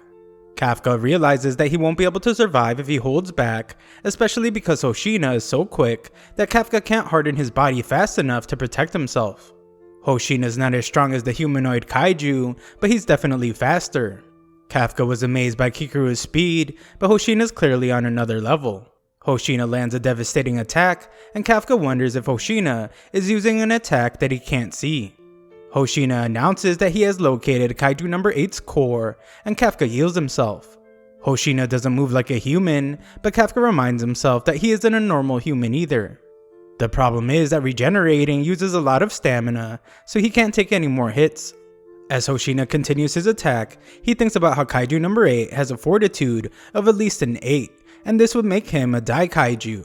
However, this fight is giving him a strange feeling. Hoshina decides to ignore that, and he powers up an attack. This double attack is too fast to dodge, and Kafka quickly realizes that it was just a decoy. It's really a triple attack, and Hoshina plunges his blade into Kafka. He is shocked though when his blade gets stuck, and Kafka blocked there because he knew that Hoshina would go for his core. Hoshina is terrified when Kafka prepares a punch, but he just manages to escape it. Hoshina is disappointed though when he sees that kaiju number 8 got away, and he reports that to everyone. Nearby, Kikuru thinks about how monstrous kaiju number 8 is, and she wonders if it's really okay for her to believe in him. However, she becomes really happy when Kafka returns to her. Kikuru denies being worried about him and prepares to scold him, but she rushes to catch him when he begins to collapse. He apologizes for letting the kaiju that hurt her get away, but she blushes and says that she will eliminate it herself. Kafka heroically leaves to find Ichikawa, but Kikuru points out that there's nothing he can do for him. He will be fine anyway, since the defense force has started using kaiju regeneration in their technology. She finally scolds Kafka by pointing out that he needs to worry about himself. Everyone knows that he made contact with Hoshina, and they could easily find a clue that leads straight to him. Elsewhere, Mina says that she has never seen Hoshina so upset, and she takes a picture to remember it by. Mina is then shocked to hear that Hoshina considers kaiju number 8 to be so powerful that he would be classified as a Daikaiju. This would be the first one in 5 years, but kaiju number 8 has not caused any casualties. He doesn't attack people indiscriminately, which is why Hoshina felt so strange fighting him. Hoshina realized that Kaiju number 8 actually attacked his weapon instead of him, but he doesn't know why. Also, Kaiju number 8's movements made Hoshina feel like he was fighting a human rather than a kaiju. Mina instructs Hoshina to get some rest and declares that regardless of what kind of kaiju it is, it's their job to eliminate it. Just then, they are told that the humanoid kaiju that first attacked was the same one from the exam. The two captains are then horrified when it is revealed that when the kaiju was first found, it was in a human form. Elsewhere, we see the kaiju limping in the middle of a street. Some guy tells him to get out of the way, but he gets confused when he gets pointed at. The guy demands some answers, but this just gets him devoured by the kaiju. The monster listens to the radio as the news reports that he has been designated by the Defense Force as a long-term neutralization target. He has also been given the codename Kaiju number 9. Kaiju number 9 only cares about eliminating Kaiju number 8, but he must remain hidden until he gets used to his new human body. At the hospital, Kafka's glad to see Ichikawa wake up. Ichikawa's glad to see that Kafka's okay, but Kafka declares that that's his line. Ichikawa then thanks Kafka for saving him, but his two friends are horrified by these words. Ichikawa can't figure out why, but he is then shocked when he sees that Ihiro is right there. Ihiro wonders why he's thanking Kafka because Kaiju number 8 was the one that saved them. Kikuro cleans it all up by saying that Kafka found out about the reproductive organs on the kaiju. Ihiro falls for it and thanks Kafka for that too. He wonders why Kaiju number 8 saved them in the first place, and thinks about how he was actually pretty cool. Ihiro wonders why Kafka is blushing, so Kikuro explains it away by pointing out how Kafka always has the same dumb look on his face. Later, a celebration is held for Ichikawa and Ihiro because they were just released from the hospital. Just then, Kafka is shocked when the very serious chef arrives with a 6th grade Japanese Wagyu beef. This is way over the top, but it's because Izumo organized the celebration. His family is even wealthier than Kikuru's because they own the company that makes the Defense Force suits. Hoshina makes a toast and tells them all that they did a great job on their first mission. It's pretty rare for them to all get a break at the same time, so he tells them to enjoy it. They do, and Ichikawa has never seen everyone so happy. Hoshina tells them not to speak so soon, as the real show hasn't even started yet. Just then, Ihiro and Kikuro start arguing about who is worse at showing off too much and not helping the team. Ichikawa tries to calm them down, but Izumo and Kaguragi start arguing too. Kafka joins in the chaos as he wonders if there's something wrong with the suits because he couldn't even defeat one kaiju alone. Arguments break out everywhere, but Hoshina can tell that Ichikawa has noticed something. Everyone is talking about the mission. They're discussing what they were lacking and how they can improve. This makes Ichikawa realize that it's not just him, everyone wants to get better. Just then, Kafka demands that he be respected as an elder, but Kaguragi explains that he only respects the strong. That's fine with Kafka, so they prepare to arm wrestle. The arguments get even more intense, but Konami says that this is practically a yearly tradition. Outside, we learn that Izumo hasn't seen the chef in a really long time. Something seems to have happened to Izumo's father, and Izumo hasn't seen him since a certain incident. Just then, Izumo notices that Kaguragi is right there, and he wonders if he heard what they were talking about. Kaguragi actually just needs to go to the bathroom, and Izumo realizes that he isn't the nosy type. Back at the party, Hoshina makes an announcement. Kafka saved a lot of people with his knowledge during the mission, so he's being promoted to full officer. Everyone is shocked, and Hoshina welcomes him to the Defense Force. Everyone celebrates with him, and they cheer him on, as they always believed that the old dude could do it. Kaguragi doesn't show it in his face, but he's glad to see everyone so happy. He declares that if he can prevent anyone from losing their lives, then he will do it. Izumo watches as well, and agrees with him. The next day, Mina officially tells Kafka that he's a full-fledged Defense Force officer. Kafka declares that he will give his all to the fight, but he is shocked when Mina says that he's a long way from being able to fight by her side. Kafka can't believe that she actually remembers their challenge, and he tells her to just wait. He didn't address her properly though, so he once again owes her 50 push-ups. Luckily for Kafka, she needs to go to a meeting where Kaiju number 8 and Kaiju number 9 will be discussed. Mina reveals that Hoshina was the one that recommended Kafka for full officer, and she hopes that Kafka will live up to his expectations. That night, Kafka's up late studying again. He calls it a night though because he doesn't want to get scolded by Hoshina again. Kafka notices that someone left the light on in the training room, but he's shocked when he sees Hoshina training so late at night. Hoshina moves at incredible speed, and Kafka realizes that Hoshina is doing mental imagery training. It's not just any kind of training though, because Hoshina is recreating the battle he had against Kaiju Kafka. Kafka's shock gets Hoshina's attention, so Hoshina explains that he's working out a strategy for Kaiju number 8. That way he can slice him in half with a single strike the next time he sees him. This of course terrifies Kafka, and Hoshina says that he could have sliced Kaiju number 8's head off if he just did one thing differently. If he used skill 6 instead of skill 5, he could have sliced Kaiju number 8 and his core into ribbons. Again, this of course horrifies Kafka. Hoshina declares that Kaiju number 8 cannot be handled by a normal officer. Kaiju number 9 is just as strong, so Hoshina has decided that he must be the one to take them both down. This amazes Kafka since Hoshina isn't just trying to keep civilians safe, he's also trying to keep his platoon's officers safe too.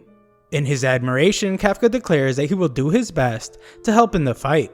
Kafka was being dead serious, but Hoshina tells him not to get too cocky. He doesn't expect a guy with 1% power to be any help.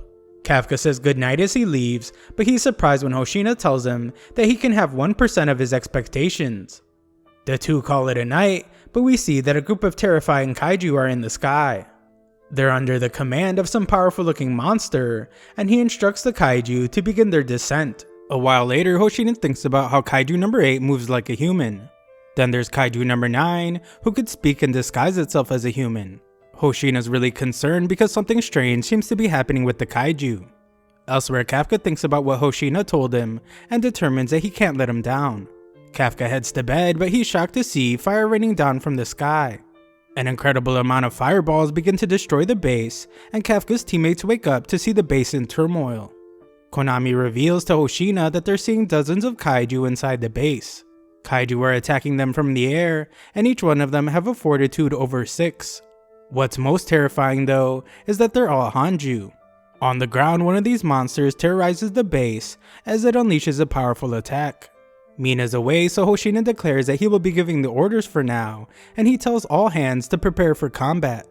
His instructions are to lure as many kaiju as possible into the training area, and to make sure that none of them get off the base. They aren't hearing any reports of damage outside the base, so Hoshina wonders if they're after the base itself. Kafka's horrified to see the base on fire, and he can instantly tell that the wyvern-type kaiju are bad news. He stops, however, as he realizes that them being wyvern-type means that something is not right. Elsewhere, Hoshina has all rifle users head to the center of the base, where they will lure the kaiju to shoot them. Just then, Kafka explains to Hoshina that only about a dozen or so wyvern-type kaiju are seen each year. However, one thing has always been the same: they always appear alone. Hoshina determines that them arriving as a group this time means that something has the power to make them swallow their pride and the intelligence to act with a goal in mind. He predicts that they have a powerful leader. Just then, this leader appears before Hoshina. It says that its target has been spotted, so Hoshina tells Kafka that he's hanging up now. The leader demands to know if Hoshina is the strongest human at the base, but Hoshina is just shocked that it can talk. Mina isn't there, so Hoshina says that he is the strongest, so the leader decides that Hoshina is his prey. Just then, Konami reveals that this leader is a Daikaiju class with a fortitude of 8.3. Hoshina tells his second in command to handle the fight with the other kaiju so he can focus, but he must quickly dodge an attack from the Daikaiju. The monster is impressed, so he says that Hoshina passes, and he unleashes another powerful attack. Hoshina once again evades it, but this just pleases the Daikaiju even more. It determines that it's time to begin the annihilation, and its scream causes all the other kaiju to scream as well. Hoshina sees that they're reacting to his battle cry, which confirms that they're after the base. Just then, Hoshina must dodge another attack, and he points out how the monster's punches hit like a meteor strike. He knows that if he gets hit by it, he is a goner, so he continues to dodge its attacks. Hoshina manages to land an attack, but the beast's skin is even tougher than Kaiju number 8's. Elsewhere, the others have a hard time fighting the kaiju. They aren't able to do any damage, and they are shocked when Kafka tells them to stop attacking them from the front. They need to attack their backs. The wyvern types are easy to attack from the front when they're in flight, which is why they have thicker skin there. The skin on their back though is as thin as possible to keep their weight down, and the core is near the back as well. The others are impressed by Kafka's knowledge, so they change their formation to aim for the backs of the kaiju. Izumo and Kaguragi team up to fight one of these beasts, and Kaguragi acts as a decoy. Izumo releases his full combat power to fire an attack, but he must dodge quickly when another kaiju appears to attack him. This is really terrifying because the kaiju are working together and watching each other's backs. No one knows what to do, so they are shocked when they hear Kikuru say that there's another way. Just then, Kikuru appears out of nowhere running at blazing speed, and she attacks a kaiju. She shows off a new weapon and declares that her plan is simply to use her unstoppable power to smash right through their front armor. A look back shows that in the base's underground weapon storage, Kikuru was shocked to hear that a custom weapon was made especially for her. Normally you have to be a captain to receive one, but they decided to make an exception for Kikuru. Kaiju levels have been increasing, and Kikuru is the third most powerful officer on base, so they have decided to treat her as part of their main force. Mina declares that Kikuru is now officially the third strongest weapon after the captain and vice captain, so it's her job to annihilate the kaiju. Back to the present, Kikuru concedes that this weapon packs a powerful punch, but the only bad thing is that such an ugly weapon doesn't really suit her. Everyone is shocked to see the damage she was able to do, and she declares that this kaiju's life will now end. Kikuru dodges its attack and reveals that her weapon was made from a uni organ of a Hanju that was neutralized 2 years ago. Hoshina told her that if she pulls its trigger to turn on the power, it will release shockwaves. Kikuru uses it to accelerate her forward and uses her first technique to crush the kaiju. Another kaiju appears out of nowhere, so she uses another shockwave, but this time it's to deal massive damage. The guys watch in amazement, and they think that the weapon suits her perfectly. Another kaiju appears in the sky, but Kikuru is shocked when it is hit by some freeze rounds. It was Ichikawa, and Kikuru is impressed that he can fight like that against kaiju that are this strong. Ichikawa fires more rounds at the kaiju, and Kikuru finishes it off. Kikuru allows Ichikawa to have the honor of helping her, but only if he can keep up, and Ichikawa says that he can. Izumo and Kaguragi refuse to be left behind by the other pair, so they decide to hit the enemy from behind when Kikuru has them distracted. Hoshina is glad to hear that Kikuru is doing a good job, but he has a real problem on his hands with the leader. This thing's insane speed and power pushes Hoshina back, but what's most terrifying is that Hoshina can tell that the Dai Kaiju is enjoying the fight. This is an emotion that kaiju are not supposed to have. Hoshina makes his way through Gate 3, and he gets upset when the beast destroys it. Just then, he is shocked when the beast disappears. This terrifying monster explains that most kaiju can't fight him like Hoshina does, so it can't wait to eat Hoshina and get even stronger. The leader sends Hoshina flying, but it acknowledges how strong Hoshina is as he managed to slice his arm off. Just then, Hoshina apologizes to Konami as he has decided to skip procedure. Now that they're on the training grounds, he doesn't have to worry about hurting the officers, so he can go all out. Hoshina unleashes his 92% combat power and declares that it's time to neutralize this Dai Kaiju. Elsewhere, one girl finds herself in really bad trouble. Kafka's nearby, but he won't make it in time, so he transforms just his legs to rescue the girl. She is shocked to have been rescued by Kafka and assumes that he must have learned to use his suit. He just goes along with it, but the beast prepares to attack them. Luckily, they are saved by Kikuru and Ichikawa, so Kikuru tells them to get the injured to safety. Ichikawa then speaks directly to Kafka and tells him not to take any risks. He reminds Kafka that he's a full officer now, and he needs to believe in his fellow officers. Kafka understands, and he is amazed as he watches them fight. They work together to fight the kaiju, and Kafka can only wonder when they learn such amazing teamwork. Just then, Konami announces that other units have arrived to help. Kafka couldn't be happier since this means that the senior officers that were off duty have finally showed up. The platoon start forming a plan to work together, and things are starting to seem more hopeful. They're managing to push back even without Mina being there. Kafka goes to help the wounded and thinks about how amazing his 3rd division is. Nearby, Hoshina tells the leader that they picked a fight with the wrong people, and he is sure that they will win. The two begin fighting again, and the Dai Kaiju realizes something. Hoshina has been slicing right through the tiny gaps in his exoskeleton. He's disappointed though, because this makes the fight no longer fun for him. Knowing what Hoshina's aiming for makes it easy for him to handle, as he just closes off the openings. Just then, he is shocked as Hoshina still manages to slice him to pieces. The leader realizes now that Hoshina aiming for his gaps was just a diversion. Hoshina tears the leader to pieces, but is then the one to be shocked when the monster just gets more excited. This is the kind of fight he likes, and he just begins to regenerate. He's glad to be fighting someone that rivals his own power, but he's once again surprised when Hoshina slices him up enough to expose his core. Hoshina uses another Hoshina sword technique, and everyone celebrates as they assume that the fight is over. Just then, Konami notices something strange, and Hoshina yells that it's not over. Nearby, Kafka feels a great deal of pain, and he wonders why his detection ability is going off even though he hasn't transformed. Kafka fears the worst, and he worries about Hoshina. Konami's just as terrified, and Hoshina watches as the Daikaiju begins to transform into something much bigger. He realizes that the position of its core must have changed, so he wasn't able to fully destroy it. The Daikaiju releases ultra high temperature steam, so Hoshina is glad that he brought it into the training grounds. Just then, Konami announces that the Daikaiju's fortitude is rising, and she's in disbelief of the number. The beast finishes transforming, and she announces that its fortitude is now 9. Hoshina's horrified to see what it has become, and the Daikaiju releases a loud roar. Konami fears that Hoshina won't be able to handle the behemoth alone, as the thing towers over him. Kafka continues to feel a great deal of pain, and he can tell that Hoshina's in trouble. The giant attacks Hoshina, but he surprisingly manages to cut the beast. He cuts it several more times, causing the monster to scream, but it declares that Hoshina's speed won't be able to save him. Hoshina nearly manages to stab its eye, and Konami is amazed that he's still able to fight the beast after it transformed.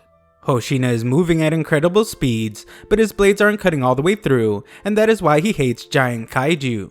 Hoshina decides that he will just have to use his speed to get to the monster's core on its back, but he stops out of nowhere. Hoshina coughs blood, and his suit tells him that he's overheating. It recommends that he cancel his maximum release immediately, and Konami points out that it's been 10 minutes since his maximum release. She pleads for him to shut it down, but Hoshina is busy dodging attacks. Hoshina figures that he only has about a minute left, but he's shocked to find that the flying kaiju are self-destructing to attack him. They're like terrifying living missiles, but Hoshina doesn't mind because they give him a smokescreen to hide from the giant. He uses this advantage to scale a building and manages to get behind the giant. Unfortunately, this thing has eyes on its back and it sends Hoshina flying through several buildings. Everyone fears for his life, and Hoshina's suit reaches its limit, canceling his maximum release. It recommends that he seek medical attention immediately, and Konami calls out to him. A look into the past shows someone telling Hoshina that the era of blades has passed. If it were 100 years before, then Hoshina's talents with blades would have made him a genius. Other weapons were considered better at this point, so Hoshina was told to give up on joining the defense force. Konami continues to cry out to Hoshina, so he tells her not to worry. The giant kaiju hits like a truck, but Hoshina had his shield set to max. Hoshina no longer has his maximum release though, so he doesn't know what to do. He is concerned about everyone else, but he is told that they're beginning to turn the tide against the Yoju. Hoshina is glad to hear it, and decides that he will have to fight to the very end too. Konami begs him to stop, but it's too late. Hoshina dodges an attack and uses another technique to cut the beast, but it just regenerates. Hoshina ends up getting hit, and he thinks back to the past again. He was told that his unleashed combat power with guns is low, and that wouldn't do in the times they are in now. Even after making it into the defense force, he was told to quit. Giant kaiju were becoming more frequent, and it was believed that he wouldn't be able to stand against them with just his blades. Hoshina has been hearing the same things his entire life, but Mina was the only person to ever say something different. He was prepared for her to tell him to give up, but he was shocked when she asked him to join her force instead. The two of them are opposites because he's only good at fighting smaller kaiju, and she's really only good at fighting giant ones. Mina left him in charge of the base now, so he declares that he will protect it at all costs. Hoshina uses technique after technique and manages to do some serious damage. He eventually reaches his 6th technique, but everyone is horrified when the beast grabs him. Kafka arrives and is terrified to see Hoshina's life fading away. Kafka decides that he has no other choice, but Ichikawa is sure that if Kafka transforms now, there will be no way for him to escape. Ichikawa tries to stop Kafka, but Kafka has already decided that his comrades' lives are more important. Kafka begins transforming, but he stops as everyone is shocked to hear Mina's voice. Hoshina tells the giant that he wins this fight, and the giant gets hit by a major attack. Hoshina explains that he's the vice captain, and it's his job to set up their target for Mina. Mina announces that she will be skipping procedure, and she prepares to blow up the giant with her huge weapon. Her next shot takes a big chunk out of the beast, but Mina must avoid being hit by one of the flying kaiju. The giant is regenerating rapidly, so Hoshina tells Mina that its core is on its back. Kafka continues to make his way closer, and Hoshina realizes that defeating the beast isn't going to be that easy, even for Mina. He unleashes his combat power at 63% and uses some attacks to limit the monster's mobility. Hoshina wants to make it an easier target for Mina, but Konami is shocked that he can still fight because his suit is already past its limit. His attacks end up being nullified by the monster's regeneration, so Hoshina realizes that his power output isn't enough. He has no clue what to do, but he is stunned when Kikuru comes out of nowhere. She uses her massive axe, but finds that she isn't strong enough to even scratch it yet. Kikuru is surprised though when Hoshina tells her to keep going. He will cut open the monster's shell, so he wants her to chop into the wounds. The two do just that, and Kikuru is stunned when the plan works. Kikuru is now the one overheating though, but that's okay because she did well to help make the monster less mobile. This allows Mina to land another attack, and now the monster's core is exposed. Mina only has one bullet left, and everyone arrives to give her some support. They protect her, and Hoshina instructs some of the others to attack the monster non-stop so it can't regenerate. The battle intensifies, and Hoshina pushes himself more and more so he can keep striking the beast.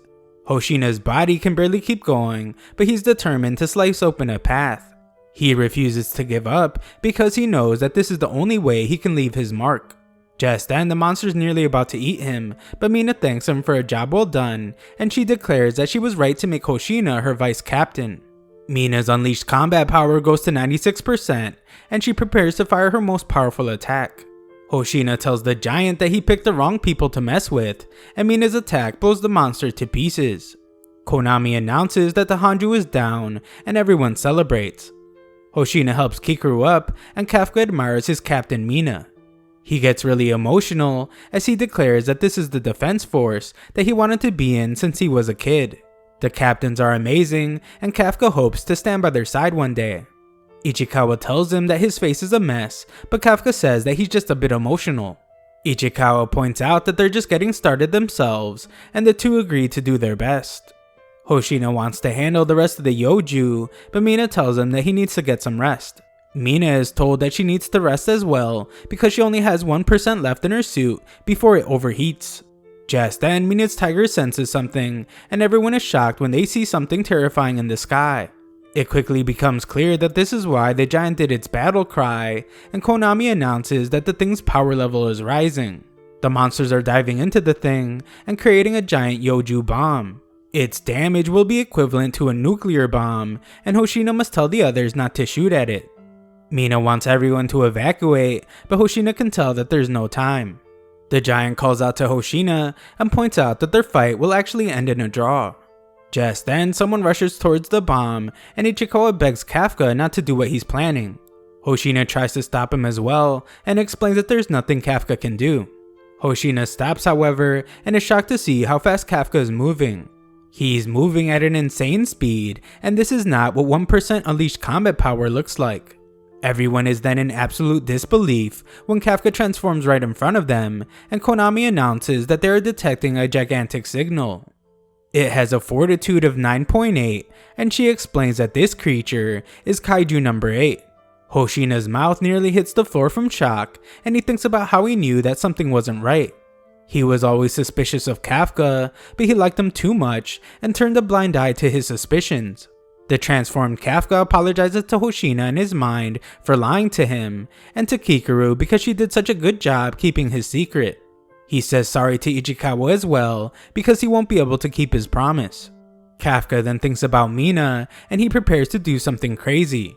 Ichikawa tries to stop him, but it's no use. Kafka thinks about how everyone has been risking their lives, so he has decided that he can't be the only one putting his own safety first. Kafka launches himself into the sky and declares that he's part of the defense force too. Now it's his turn to protect everyone else, so he uses one of his powerful punches to hit the giant bomb. This sends the bomb really high into the sky, and Kafka crashes down to Earth. Mina tells everyone to use their max shields, and the bomb in the sky causes a massive explosion. Even though it's miles in the sky, the explosion's shockwaves still cause some serious damage on the ground. Kafka stands strong during the explosion though, so he can protect his comrades. Everything begins to settle down, and Kafka realizes that he's really done it this time. His arms and legs are barely holding together, and Kafka declares that he's too old to be pulling stunts like what he just did. Just then, Mina calls out to Kafka, but she corrects herself and calls him Kaiju number 8. She raises her gun to him and tells Kaiju number 8 that she is taking him into custody. Sometime later, the Defense Force higher-ups discuss what they should do about Kaiju number 8. They are shocked that a Dai Kaiju was able to hide inside their forces and decide that they should hide this from the media. There is a rumor that one country is experimenting with Kaiju to human tissue transplants, and they might try something if they found out about Kaiju number 8. Some members suggest that they dispose of Kaiju number 8 and make weapons out of its corpse, but others argue that they should try to use him as a living weapon. Director General Shinomiya, however, says that they will decide after bringing Kaiju number 8 in and seeing it for themselves. To do this, he plans on ordering the 3rd Division to hand over Kaiju number 8. Elsewhere at some containment facility, we see that Kafka is restrained and being monitored closely. Kafka has been there for a day already, and he remembers what Kikaru told him about the Defense Force using Kaiju bodies to make weapons. Kafka is furious with himself because he was so close to being able to stand by Mina's side. He is sure that Mina is mad at him, and he's shocked when she arrives to transport him to headquarters.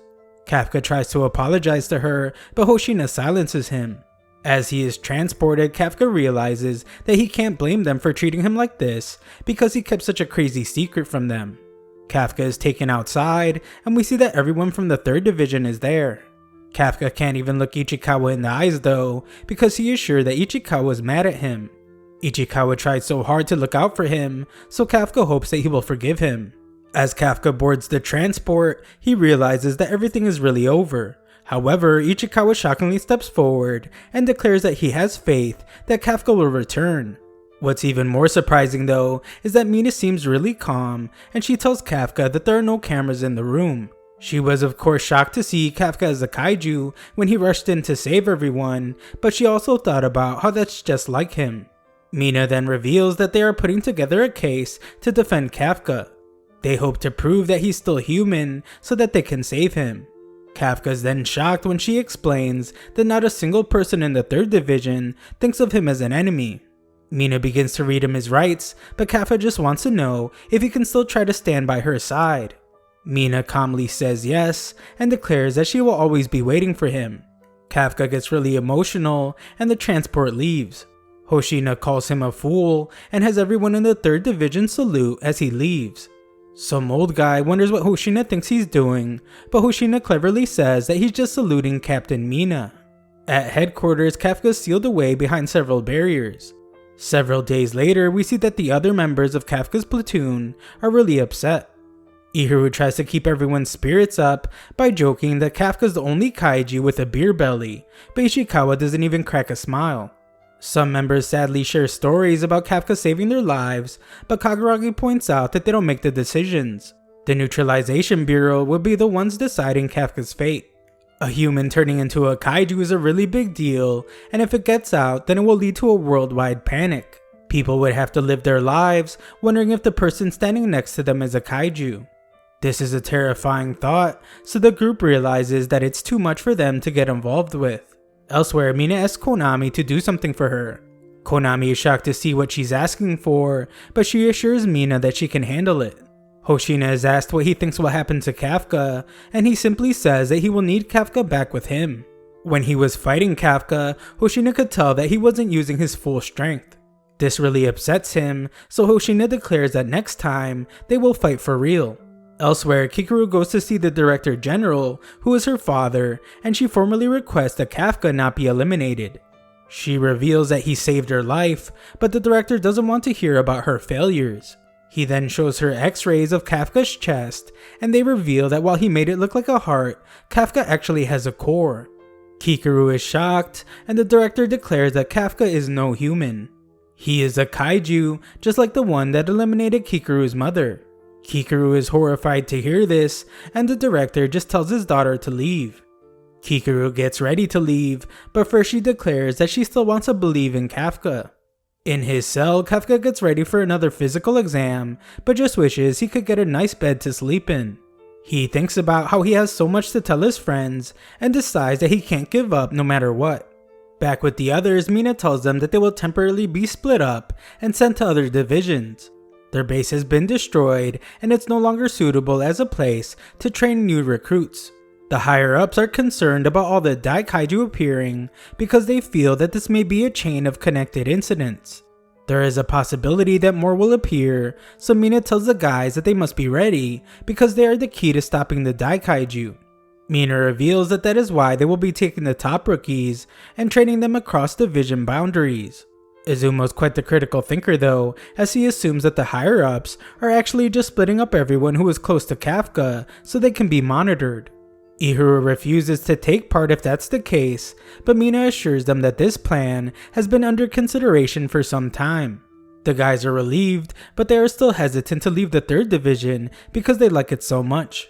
They are shocked though when Ichikawa agrees to leave without hesitation. Afterwards, Izumo overhears Kaguragi saying that there's someone that he has to save. He was talking to his old commander, and he was asking to be introduced to anyone that might be able to help Kafka. Kaguragi isn't the type to ask for favors, but he reminds Izumo that he said he didn't want to lose anyone. Kafka is one of them, and he refuses to abandon him. Back with Kafka, he thinks about what Mina said and vows to prove that he is human so he can go back to everyone. Just then, Shinomiya arrives, and everyone is shocked that he went into the cell personally. Kafka desperately tries to tell him that he's not a kaiju, and everyone is stunned when Shinomiya instructs the operators to release the bindings that are restricting him. The horrified operators remind Shinomiya that Kafka is the very dangerous kaiju number 8, but this just infuriates Shinomiya. He points out that a Daikaiju could break the restraints like they were nothing, and Kafka just sitting there because he wants to. The restraints are released, so Kafka figures that the director will listen to him. Kafka begins to explain that he is human, but Shinomiya shockingly just starts shooting at him. Kafka wonders what he's doing, but there's no time for questions as Shinomiya crushes his ribs. Shinomiya makes things very clear by explaining that a creature that can stop bullets with its bare skin can never be considered a human. He calls him Kaiju number 8 as he takes a sample of Kafka's blood, but Kafka declares that he's not a kaiju. He explains that he's Kafka Hibino, but Shinomiya gives a signal to the operators. Just then, 2 cases are brought in, and they contain 2 gloves. Shinomiya puts them on as the operators announce that Kaiju number 2's cell synchronization is clear and activation is complete. Shinomiya powers up and declares that it's time to commence the disposal of Kaiju number 8. Kafka refuses to transform completely because he needs to prove that he's human, so he only transforms his arm. However, Shinomiya's fearsome attack rips Kafka's arm off and he takes some serious damage. Kikaru is worried about Kafka, but the other directors are pleased to see that Shinomiya still has it. He's the man that was once called the strongest soldier that the defense force had ever seen. The smoke clears to reveal that Kafka is still alive, and Shinomiya points out that he looks a lot more like a kaiju now. Kafka then runs for his life as the terrifying director shows his incredible power, and Kafka realizes that he can't take a hit from this guy. His plan is to just keep dodging until Shinomiya's suit overheats. This proves to be very difficult though, as Shinomiya continues his onslaught. Shinomiya eventually lands an immense attack that crushes Kafka into the ceiling, and Kafka can't understand why his body is reacting this way.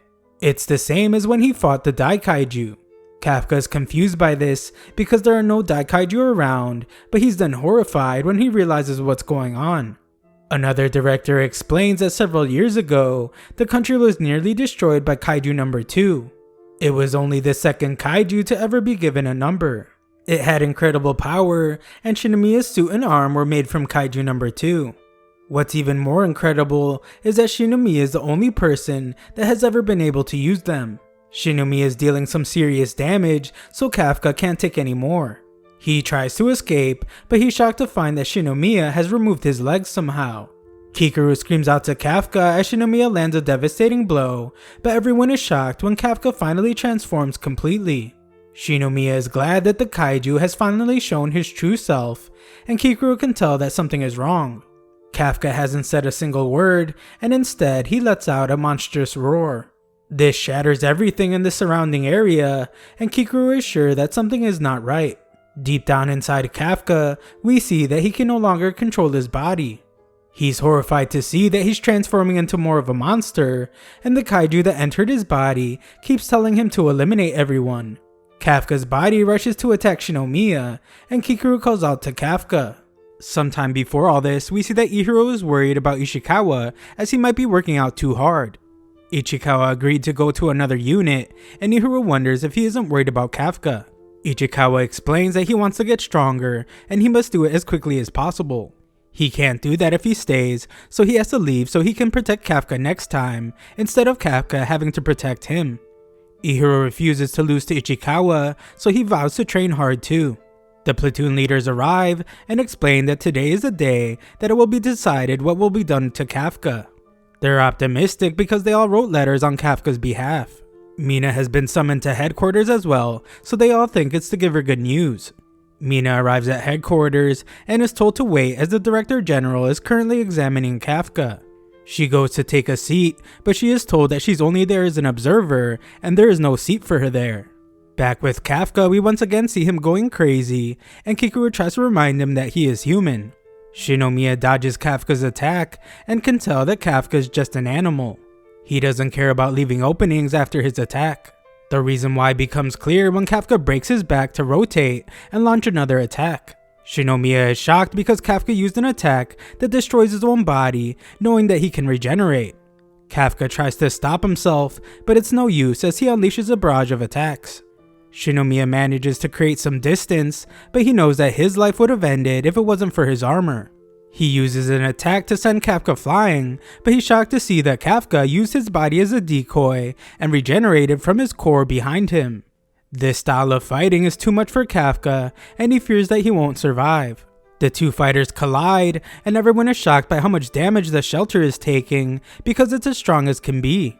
The shelter is supposed to be able to withstand attacks from a 10 fortified kaiju.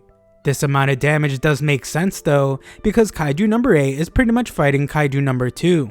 Kikuru is amazed that Shinomiya is able to fight a numbered kaiju, but one of the directors thinks that something is strange. Shinomiya could have ended Kafka's life when he was in human form, but he seems to be pushing Kafka to test him. He can't understand why, and Kikuru is shocked that she begins to wonder if Shinomiya is giving Kafka a chance to survive.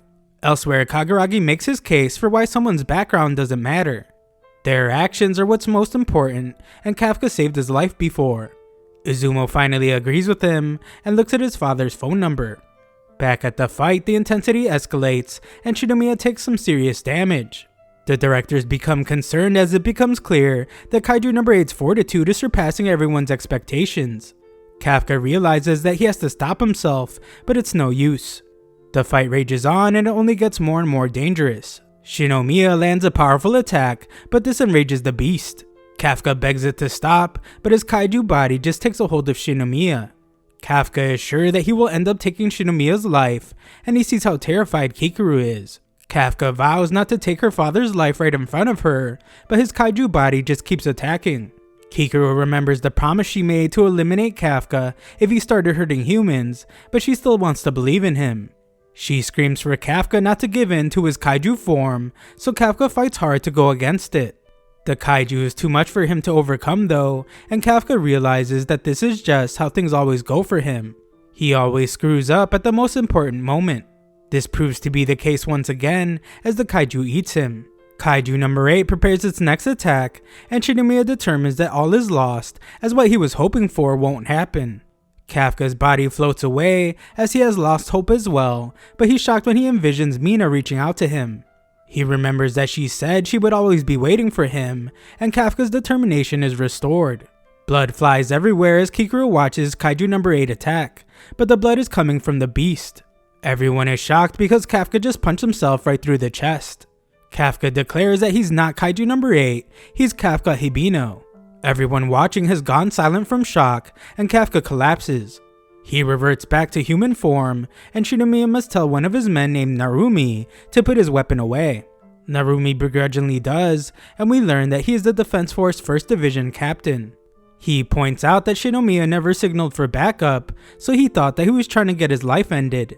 Shinomiya says that he had everything under control, but he does admit that Kaiju number 8 was stronger than he expected. Shinomiya calls for medics to retrieve Kaiju number 8, and Narumi wonders what Shinomiya has decided to do with him. After his examination, the directors explain that they want to hear what Mina thinks about Kaiju number 8 because she was his commanding officer. Their reports say that she knew Kafka even before the Defense Force, so she clarifies that she never gave him any special treatment. This is proven by how she failed him during the entrance exams. One director points out that they have pretty much made their decision already, and they just need her report for the paperwork. Her testimony won't have any effect on Kafka's fate. Mina declares that she will leave it to the professionals to decide if Kafka is human or kaiju. Instead, she will just tell them what she knows about Kafka as a Defense Force officer. Mina explains that he's a hard worker who has saved the lives of his comrades many times. This was especially true when he saved the base from Kaiju number 10's attack, but the directors point out that he was only able to do that because of his kaiju power. Any success he has had is further proof that Kafka is a kaiju. Mina surprisingly doesn't disagree, so the directors assume that he just used his kaiju power to cheat and pass the entrance exam. Mina, however, clarifies and says that Kafka was able to pass because he never gave up. No matter how many times he failed the exam, and when he learned that his unleashed combat power was 0%, he kept trying. Even though his body turned into a kaiju, Kafka never stopped trying to save people. Mina says that she knows Kafka really well, and he cares for others more than anyone. A look back shows Mina in tears after losing Miko. Kafka was right there by her side, and he could feel her pain. Mina tells the directors that Kafka has more humanity than anyone, and she believes that his heart should be the deciding factor as to whether or not they can trust him. This upsets the council, as they can't just rely on something so vague. Shinomiya thanks her for her input though, and dismisses her. The council reveals that they only needed to hear her input so they wouldn't be accused of making a harsh decision. With that out of the way, they're ready to dispose of Kaiju number 8. However, the decision is still Shinomiya's to make. We then see Kafka thinking about how he vowed to make the kaiju pay for making Mina cry. That is why when it seemed like he was going to completely turn into a kaiju, he decided to end his life while he was still human. Moments later, Kafka is shocked to still be alive. Shinomiya sees how upset Kafka is, so he assures him that he's not there to hurt Kafka, but he's shocked by Kafka's reaction. Kafka's just glad that he didn't end Shinomiya's life because he would never be able to face Kikuru ever again. Kafka wonders if they have decided to accept that he is human, but Shinomiya points out that Kafka wouldn't be alive right now if he had the frail heart of a human. The council has decided that Kafka is a kaiju, but they haven't decided yet if he is a threat. Most members were opposed to letting him live, but Shinomiya decided not to convert Kafka into weaponry, and instead they will have him fight for them. This upset the council, but Shinomiya decided that Kafka could be controlled. This was proven by Kafka being with the Defense Force for months. The others are worried because there's no precedence for what Shinomiya wants to do, but he declares that they can't worry about that because more and more Daikaiju have begun to appear. If a swarm of kaiju emerges with numbers that far exceed what they expect, then the nation would be wiped out easily. The only way they might stand a chance is if they utilize Kafka's incredible power. The council had to accept his decision, but they made it very clear that they don't like it. Shinomiya calls Kafka by his name for the first time and tells him to prove his worth if he wants to survive. It's clear that they just want to use him as a weapon, but Kafka declares that he's a Defense Force officer and he will make them accept him as one too. Mina and Kikuru hear about the good news, but Kikuru knows that she can't just be happy about everything. She needs to get stronger or she won't be able to stop Kafka if she needs to. Kagaragi tells Izumo that his father wasn't behind the decision, and Izumo is amazed that this is a victory that Kafka got all on his own. The other officers are ecstatic as well, and Ichikawa declares that he knew it would happen all along. Hoshina explains to Kanami that the hard part is just getting started because this will get bad if people find out that they have a kaiju on the force. The news is bound to get out eventually, so Kafka will have to prove useful enough so that nobody will refuse his help. Kafka is exhausted at the hospital, but he still reminds himself that Mina is waiting for him. Elsewhere, Kafka's old buddies are amazed by someone named Number 9. This person has just started playing online chess, but they have already reached the top of the leaderboard. We then see that this person is actually Kaiju number 9, and he was using the game to figure out mankind's intellectual level. The process is finished, and he determines that the human's weapon is the ability to accumulate knowledge across generations. He has figured out the configuration of the Defense Force base, so he decides that it's time to move his plan to the next phase. He isn't alone, and he tells his other self that it's time to bring the kaiju power that fell into human hands back to their side. Thanks for watching my recap. Subscribe to the channel to help us make the push to 700,000 subscribers.